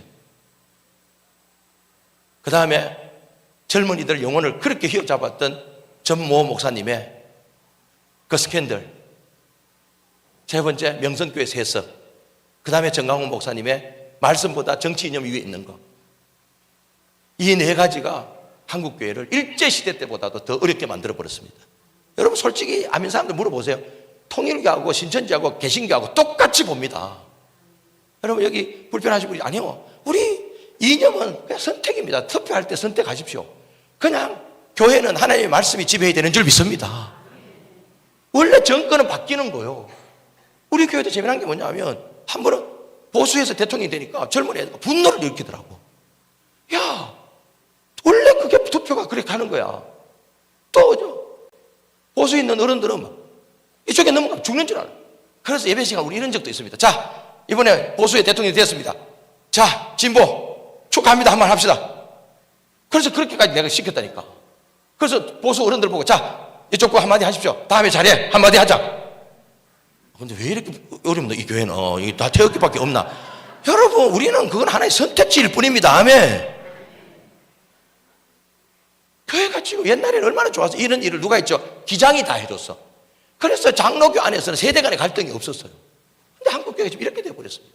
저 사탄의 전략이라고 봅니다. 다시 성경으로 돌아가야 될 줄 믿습니다. 자, 그런데 여러분 보세요. 내가 그 선배 목사를 잘 압니다. 코스타에서 만나고. 근데 이번에 어느 날 책을 하나 내더라고. 강점으로 일하라. 내가 그때 이거 문제가 생기겠구나. 하나님의 나라의 사람들은요, 강점으로 일하는 게 아니고 약함으로 일하는 줄 믿습니다. 바울이 뭐죠? 내가 약할 때 하나님이 역사하셔서 강함되는 줄 믿습니다. 아멘. 여러분 제가 가진 강점으로만 딱 목회를 하면요, 제 능력밖에 하나님께서 역사를 못합니다. 제 말 맞아 안 맞아요? 강점은 그냥 당연히 살아나겠죠. 그런데 약함을 하나님 앞에 올려드릴 때 하나님의 능력으로 더 제가 가진 달란트보다 더 많은 역사가 일어날 줄 믿습니다. 아멘. 맞잖아요. 그래서 이 자신의 결핍을 좀 아실 필요가 있어요. 그걸 어떻게 아느냐? 목사님들한테 물으면 제일 잘 알아요. 담임 목사는 잘 알아요. 말을 못해서 그렇지 여러분 목장 가면 목원들은 여러분의 약함이 뭔지를 알아요. 여러분 이 약함을 아는 게 왜 중요한지 아세요? 보세요. 이 컵에 물이 지금 거의 아직도 3분의 2가 담겼어요. 이렇게 잘 견고하게 해도요, 여기 구멍 하나 딱 뚫혀지면요, 아무리 다른 게 이쁘고 견고해도 물의 양을 결정하는 건 이 구멍입니다. 제 말 맞습니까? 안 맞습니까? 이 구멍을 인정하고 이 구멍을 누군가의 도움을 받든지 아니면 하나님의 도움을 받아야만 이 물이 끝까지 채워지는 줄 믿습니다. 동의하시면 아멘. 아닌가요? 맞잖아요. 근데 한국 교회는 뭐죠? 맨날 약하면 감추고, 감추어집니까 그게? 결국 그것 때문에 열심히 해놓고 사람 잃고 본인도 시험 들어 또 교회 옮기고. 약함을 드러낼 줄 알아야 돼요. 내 약함이 뭔지를 좀 아셔야 돼요. 제 약함은 뭐죠? 설교를 길게 한다는 거예요. 우리 교회들 다 알아요. 그래서 제가 항상 이렇게 약점 가발로 타임을 들고 다녀요. 우리 교회에서도 딱 40분 되면 끝내요. 되게 집회잖아요. 이제 여러분들은 여러분의 약함이 뭔지 알아야 돼요. 여러분, 다 사람이 약함이 있어요. 여러분, 많이 배운 사람들과 돈 있는 사람들은요, 아무리 노력해도 뭐죠? 겸손하기가 어렵습니다. 본인은 겸손하다 해도 쉽지 않습니다. 가난하고 좀 힘든 사람은 당당함을 잃기 쉽습니다. 근데 진짜 복음은 어떻게 야고보서가 말한 것처럼 약함은 뭐죠? 높은 자는 낮음을 자랑하게 돼 있고 낮은 자는 높음을 자랑하게 돼 있다. 이런 역사가 일어나야 될 줄 믿습니다. 이 시작은 뭐죠? 결핍을 인정하고 자신의 문제가 뭔지를 아시는 것부터 시작하죠. 그런데 그 결핍을 가지고 그냥 인정하면 어떻게 하냐? 아닙니다. 그 문제를 오늘 마리아가 그렇게 한 것처럼 예수님께 상관시켜야 돼요. 4절 말씀 읽겠습니다. 4절 시작.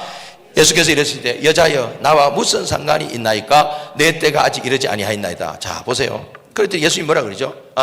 예수님 뭐죠? 상관시켰더니 여자여 나와 무슨 상관이 있냐고. 여러분 우리 교회도 이런 분이 있어요. 목사님 내가 다 예수님 좋아하는데요 왜 어머니를 보고 자꾸 여자라고 얘기하죠? 이래. 이거 번역의 문제고 이 원어는 영어는 마담 이래 돼 있어요. 아주 극존칭이에요. 그런데 목숨 걸지 마세요. 근데 여기서 중요한 게 뭐냐면 맞습니다. 마리아는 포도주가 떨어진 걸 가지고 주님께 나아갔어요. 근데 주님 뭐라 그러죠? 어머니 이게 나하고 무슨 상관이 있냐는 거예요. 내가 적어도 이 땅에 온 거는 섬기기 위해서 왔고 영혼 구원을 위해서 왔는데 내가 이 포도주 더 맛있게 만들어 가지고 이 술꾼들 만들 일이 있습니까? 이거예요. 말은 맞아요. 알아야 된다 이 말이에요. 근데 결국은 주님께서 이걸 상관하십니까? 상관하지 않습니까? 상관하시잖아요. 맞아요. 무슨 말인지 아세요? 여러분들 우리 크리스찬들이 착각하는 게 뭔지 아세요? 어떤 문제는 너무 컸어. 이건 하나님 못 들어주실 거야. 그래서 상관 안 시켜. 본인이 다 판단해. 그 다음에 이런 하찮은 것까지 주님께 상관시켜야 돼? 이러고 앉아있어요. 그리고 여러분 재미난 게 뭔지 아세요? 여기 장로님들 권사님들 계시지만 어느 정도 신앙생활 하시면요 진짜 웬만한 믿는 가정에는 안 믿는 집의 가정들이 겪는 그런 문제가 별로 없어요. 제 말 맞아요 안 맞아요? 그래서 기도가 짧아지잖아요. 여러분 우리 교회 목자 목님들 가정이 그런 얘기를 해요. 우리 목원들이 20년 하니까 아니 목사님 저 집은 우리보다 덜 버는데도 우리보다 되게 잘 살아요. 왜? 버는 것도 중요하지만 나가는 게 막아져야 돈이 모이는 줄 믿습니다. 맞아요 안 맞아요? 여러분 제 아내가 어느 날 그러더라고. 여보 그거 아세요? 이러더라고. 뭐 우리가 30년 가까이 목회를 하면서 전도사 때부터 한 번도 주일날 아침에 아이들이 아프거나 당신이 아프거나 내가 아프거나 해서 주일 예배를 못 지킨 게 없다는 거 아세요? 이러더라고. 여러분 이거 우연 같으세요? 아닙니다. 그의 나라와 그의 의를 구하기 때문에 하나님께서 보호하신 줄 믿습니다. 진짜라니까. 여러분 우리는 진짜 이런 데 빠져 있어요. 근데 그러면 여러분 제가 이제 보통 평상시 기도를 예배당에서 보통 짧게는 1시간 길게는 한 2시간 반 정도 기도를 합니다. 우리 교인들이 궁금해하는 거야. 처음에 이제 초신자들이 목사님 무슨 기도가 그렇게 많으세요? 여러분 거의 저는 자녀를 위해서 기도 안 합니다. 왜? 단내가 나서 우리 교인들 그 기도 하고 나면 못해요. 근데 우리 자녀들이 우리 집에 그래도 잘 가요. 왜요? 하나님이 우리가 중보기도가 많잖아요. 여기 중직자 여러분이 진짜 예수 믿고 복 받아서 별로 기도할 게 없습니까? 이제 하나님의 나라와 이 교회 초신자들과 이웃에 있는 영혼들을 위해서 기도하시길 바랍니다. 상관시켜야 돼요 일단은. 자 그런데 여러분 진짜 제가 이제 저는 그래서 이 상관시킨다는 말이 정말 이게 은혜다. 여러분 우리가 구원받을 만한 이유가 있어서 구원받았다 착각하지. 여러분 가끔 이런 말을 쓰잖아요 교회 안에. 아유 하나님이 우리 교회를 특별히 사랑했대. 아유 하나님이 나를 특별히 사랑했대. 말은 맞아요. 그런데 하나님은 모든 사람에게 특별한 분인 줄 믿습니다. 나만 그런 거 아니에요. 그런 말 조심히 하셔야 돼. 자, 근데 여러분 제가요 담임이 올 때 하나님 앞에 약속 아닌 약속을 한 게 있어. 그게 2가지였어요. 첫째, 숫자를 위해서 기도하지 않겠다는 거였어요. 교회는 한 150개를 미국, 한국, 캐나다 교회 리서치를 하는데 있는 놈이 더 무서워. 내가 볼 때 부자는 아무나 되는 거 아닙니다. 큰 교회 목사 아무나 되는 거 아닙니다. 내가 볼 때 이 양반은 1000명 교회는 어렵습니다. 욕심이 없어. 크게. 여러분이 웃자고 하는 얘기인데 이거 좀 섭섭한가 봐. 에이, 자, 내 진짜 1000명 안 되지 않다니까. 불신자 전도하는 게 쉽지 않아요. 여러분 5000명 교회를 갔더니 현수막이 이렇게 돼 있더라고.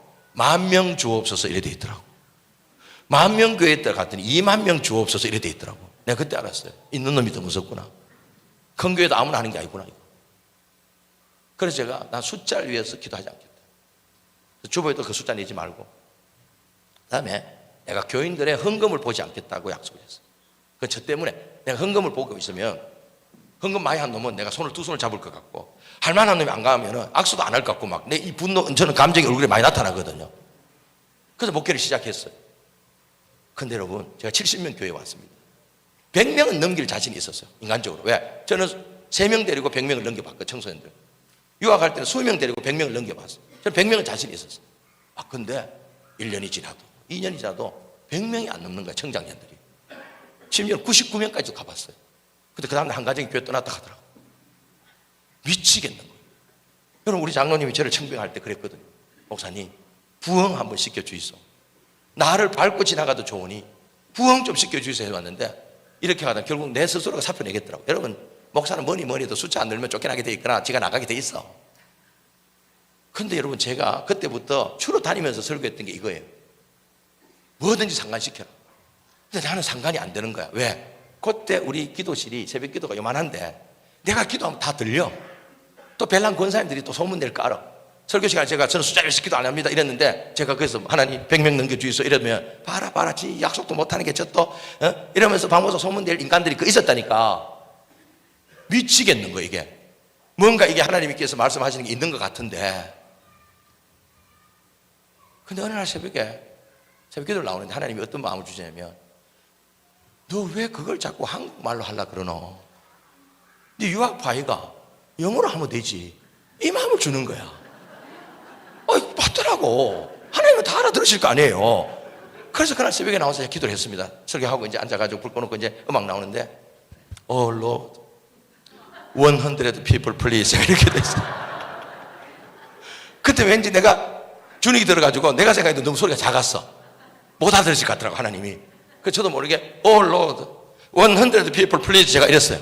근데 문득 하나님은 참 세판을 좋아하실 것 같더라고.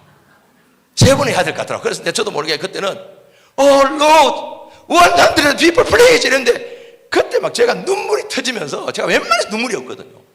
이게 서러움의 눈물인지 이런 것까지 기도해야 되나 싶은 건지 하여튼 그렇게 일이 됐어요. 그 다음 주에 100명 넘었을까요? 하나님은 그렇게 역사 안 합니다. 근데 놀라운 일이 났어요. 갑자기 교회 소문이 이상하게 돌았어요. 우리 방언하는 권사님들이 내가 방언 기도 안 하는 것에 대해서 영빨이 약하다고 생각했던가 봐. 갑자기 목사님 방언한다고 소문이 돌더라고. 저 방언해요. 그런데 저는 방언 기도보다, 기도는 깊은 기도 이런 거 없어요. 진실한 기도가 최고라고 믿어요. 저는 그래서 혼자 있을 때 방언하지, 왜 초신자들이 처음 나왔을 때 방언 기도만큼 무서운 게 없어요. 그거 아세요? 저희는 그래서 20분 동안은 무조건 방언 못하게 돼 있어요. 20분 지나면 그때부터 방언하는데 안 하더라고. 결국 영적인 교만이 거기 있는 거야. 근데 결국은 100명이 넘었어요. 그 다음부터는 제가 50명 단위로 기도를 해요. 지금 저희 교회 주일 출석 600 위해서 기도하고 있습니다.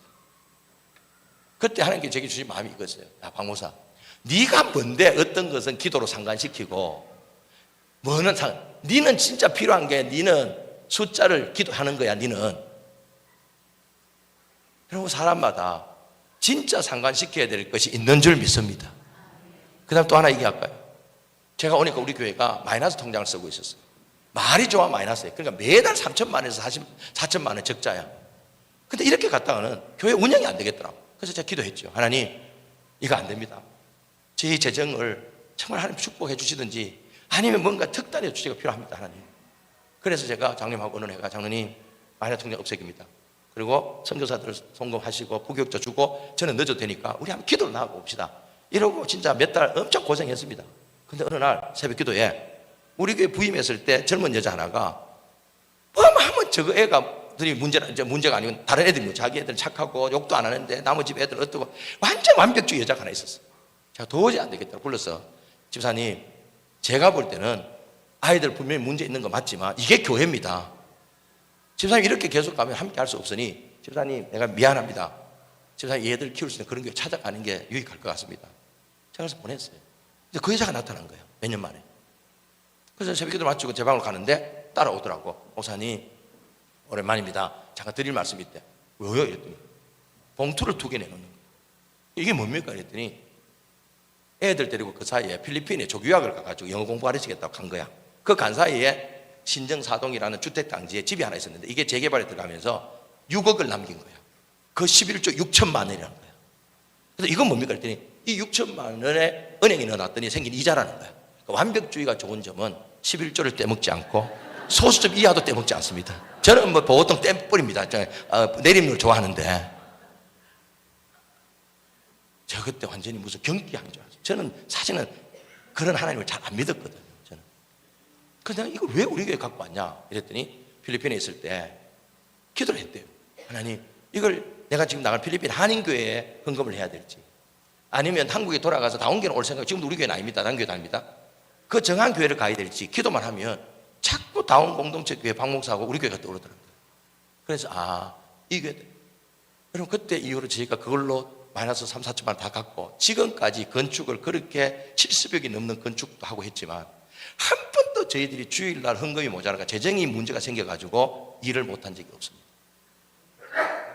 저는 그때 알았습니다. 내가 하나님께 상관시키지 못할 문제는 1도 없다는 것을. 어차피 하나님은 다 아십니다. 저는 그래서 세상에 제일 내 주위에 있는 분들 중에 내가 제일 편한 사람이 누군지 아세요? 전 하나님입니다. 제 분노, 때로는 저의 잘못된 생각들, 이런 것들을 아내한테 얘기하겠어요? 아내에게도 말 못하는 죄가 있습니다. 그런데 저는 하나님께 얘기합니다. 근데 하나님이 다 아는데도 얘기를 하기를 원할까요? 하나님은 우리가 스스로 자기의 이야기를 하기를 원하시는 줄 믿습니다. 교제하고 싶으신 거예요. 근데 여러분의 문제가 뭐예요? 기도만 혼자 막 해놓고는 불떡이를 갚불어. 내가 하나님은 야 김건사 좀 앉아봐라. 나도 얘기 좀 하자 이럴 것 같아. 그러니까 삶이 안 바뀌는 거예요. 일방적이잖아요. 사랑하는 여러분, 무엇이든지 이 시간 이후로는 상관시키는 저와 여러분 되기를 소망합니다. 마지막으로 뭐냐? 저는 영적 결핍, 첫 번째 뭐죠? 결핍을 인정하자. 두 번째, 하나님께 상관시켜라. 세 번째가 결국 뭐냐? 저는 믿음의 다른 이름은 순종이라고 믿습니다. 순종입니다, 여러분. 보세요. 같이 읽어봅시다. 5절 말씀 같이 읽겠습니다. 시작. 그의 어머니가 하인들에게 이르되 너희에게 무슨 말씀을 하시든지 그대로 하라 하니라. 자, 순종이 다른 말은 뭘까요? 그대로 하는 겁니다. 이번에 여기 나오는구나. 성경대로 그대로가. 나는 성경대로 하면 되지. 그대로 저도 왜 갖다 붙였나 싶었더니, 야, 이거 보신 거야, 목사님 본문을? 요걸 진짜 머리 좋은 분이구나. 얘기를 해줘야지, 그러면. 맞아요. 성경대로 그대로. 자, 여러분 보세요. 믿음, 우리가 여러분, 하나님을 진짜 언제 경험하는 것 같아요? 초신자일 때는 불쌍해서 하나님이 예배만 잘 드려도 하나님을 경험해요. 근데 어느 순간 기도 응답도 잘 안 되고, 하나님 나와 함께 하지 않는 것 같아요. 왜 그런지 아세요? 실제적으로 하나님은 언제 경험되지냐? 우리 삶을 조정해서 순종할 때 하나님은 역사하십니다. 그래서 순종이 중요해요. 근데 여러분들 순종에 대해서 여러분 오해하시는 게 뭔지 아세요? 여러분은 대부분 99.9%가 순종인 줄 알아요.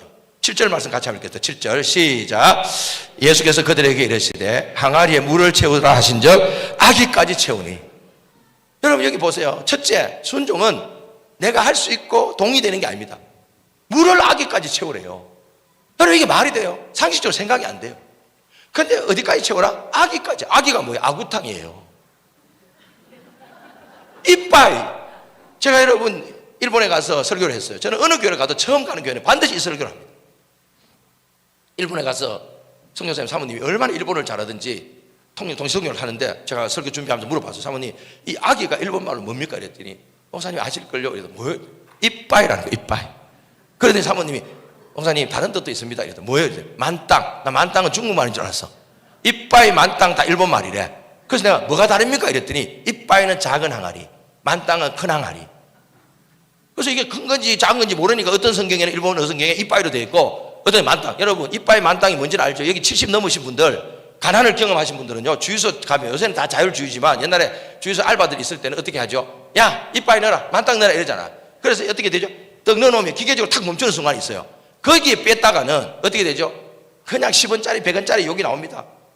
이 신발끈 겟세마네 이래서 하면서 왜요? 그건 만땅이 아니에요. 이빠이가 아니에요. 맞아요, 맞아요. 어떻게? 그리고도 기계적으로 타타타 하면은 한 2, 3리터 더 들어가면서 흐르기 직전에 닦아줘야 뭐죠? 그게 이빠이요. 맞아요, 맞아요.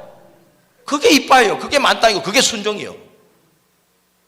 여러분, 우리는요 대부분 뭐냐면 여러분이 기준을 정해놓고 심지어 99.9%에서 순종했다고. 왜 하나님 응답 안 하냐고. 에이, 제가 볼 때 하나님은요 투합 말론을 좋아하시고 99.9%의 순종이 문제가 뭔지 아세요? 결국 0.2%는 지가 했다고 지 생색 낼 걸 아시는 거예요. 여러분 보세요. 여리고성이 언제 무너졌어요? 하루에 한 바퀴 돌 때마다 서쪽 벽에 금이 가고 동쪽 벽에 금이 가고 이랬습니까? 아닙니다. 7바퀴, 마지막 날 7바퀴 돌 때까지 돌 하나 안 떨어져 금 하나 안 갔습니다. 소리 지를 때. 나만 장군의 문둥병이 어떻게 나왔죠? 그 말도 안 되는 요단강, 여러분 나도 가봤지만은 건기가 되면은 똥물입니다. 물도 쫄쫄 흐릅니다. 거기에 뭐죠? 7번 담그래. 여러분 한 번 딱 담그니까 요즘 말로 한센병이 앞가슴에 한센병 났고 두 번째 등 쪽에는 한센병 났고 이래 나왔습니까? 6번 담글 때까지 병 하나도 안 나왔습니다. 7번째까지 순종했을 때야 병이 나왔습니다. 아멘. 무슨 말이에요? 하나님은 120%의 순종을 원해요. 무슨 말이냐? 기대하지 마라. 결과에 대해서 기대하지 말고 그냥 순종해보라는 거예요. 내가 알아서 역사한다는 거예요. 여러분 종종 묻습니다. 사람들이 목사님 물이 언제 포도주로 바뀌었냐고. 아무도 모릅니다. 그런데 하워드 핸드릭스라는 사람이 헬라 주석을 하면서 물 떠온 하인들은 알더라. 이 말의 의미는 하인들은 잔까지 물을 떠다 바쳤다. 여러분 보세요. 이 항아리에 물 부을 때마다 색깔 좀 바뀌고 점점 차오면서 알코올 냄새 나고 포도주 냄새가 나고 이랬으면 안 믿을 사람이 어디 있겠어요. 근데 물 떠온 하인들은 무슨 말이냐면 항아리까지 물을 떠나 바뀌었다. 그럼 그 사람들은 왜 순종했을까요? 그 순종 아닙니다. 2000년 전에 종들은 짐승이었습니다. 시키면 시킨 대로 하는 거예요. 여기에서 진짜 순종한 사람 누군지 아세요? 마리아예요. 또 그 자리에서 벗어나지 않은 예수님의 제자들이에요. 저는요 2000년 전에 그 현장에 있지 않은 것에 대해서 너무너무 감사해요. 저는 그 자리에 있었으면 중간에 돌아섰을 겁니다. 여자야 나와 무슨 상관이 있나니까 이럴 때 역시 우리 선생님. 근데 갑자기 물을 갖다 부어라? 미친놈 아니야? 저 돌아섰을 겁니다. 근데 그 제자들이 버틴 거예요. 많은 경우 순종은 내가 있어야 될 자리에서 버티고 그 자리에서 하나님의 역사를 기다리고 이것이 순종인 줄 믿습니다. 여러분 뭘 하는 게 아니에요. 많은 경우는. 그런데 왜 우리는 그게 안 되느냐? 내가 동의 되는 것만 자꾸 뭐죠? 순종하려고 그러니까 안 되는 거예요. 동의 되는 것은 순종이 아니고 헌신이에요. 우리 교회 찬양팀에 반주자가 없네? 내가 해줘야지. 이건 헌신이에요. 내 생각이 동의가 된 거예요. 순종은 아브라함이 이삭을 바친 것처럼 할 수도 없고 하고 싶지도 않은 일. 근데 공동체가 필요해. 그 다음에 교회 리더들이나 목사들이 볼 때는 당신 이거 해야 될 것 같아. 그걸 순종하는 거예요. 이럴 때 여러분 역사가 일어나는 줄 믿습니다. 아멘. 아멘. 그런데 여러분 이 모든 것의 출발은 뭘까요? 예수 그리스도를 이 잔치집에 초청했기 때문인 줄 믿습니다. 여러분 삶에 진정으로 예수 그리스도를 초청하시고 그분을 주인으로 모실 때만이 이런 역사가 일어나는 줄 믿습니다.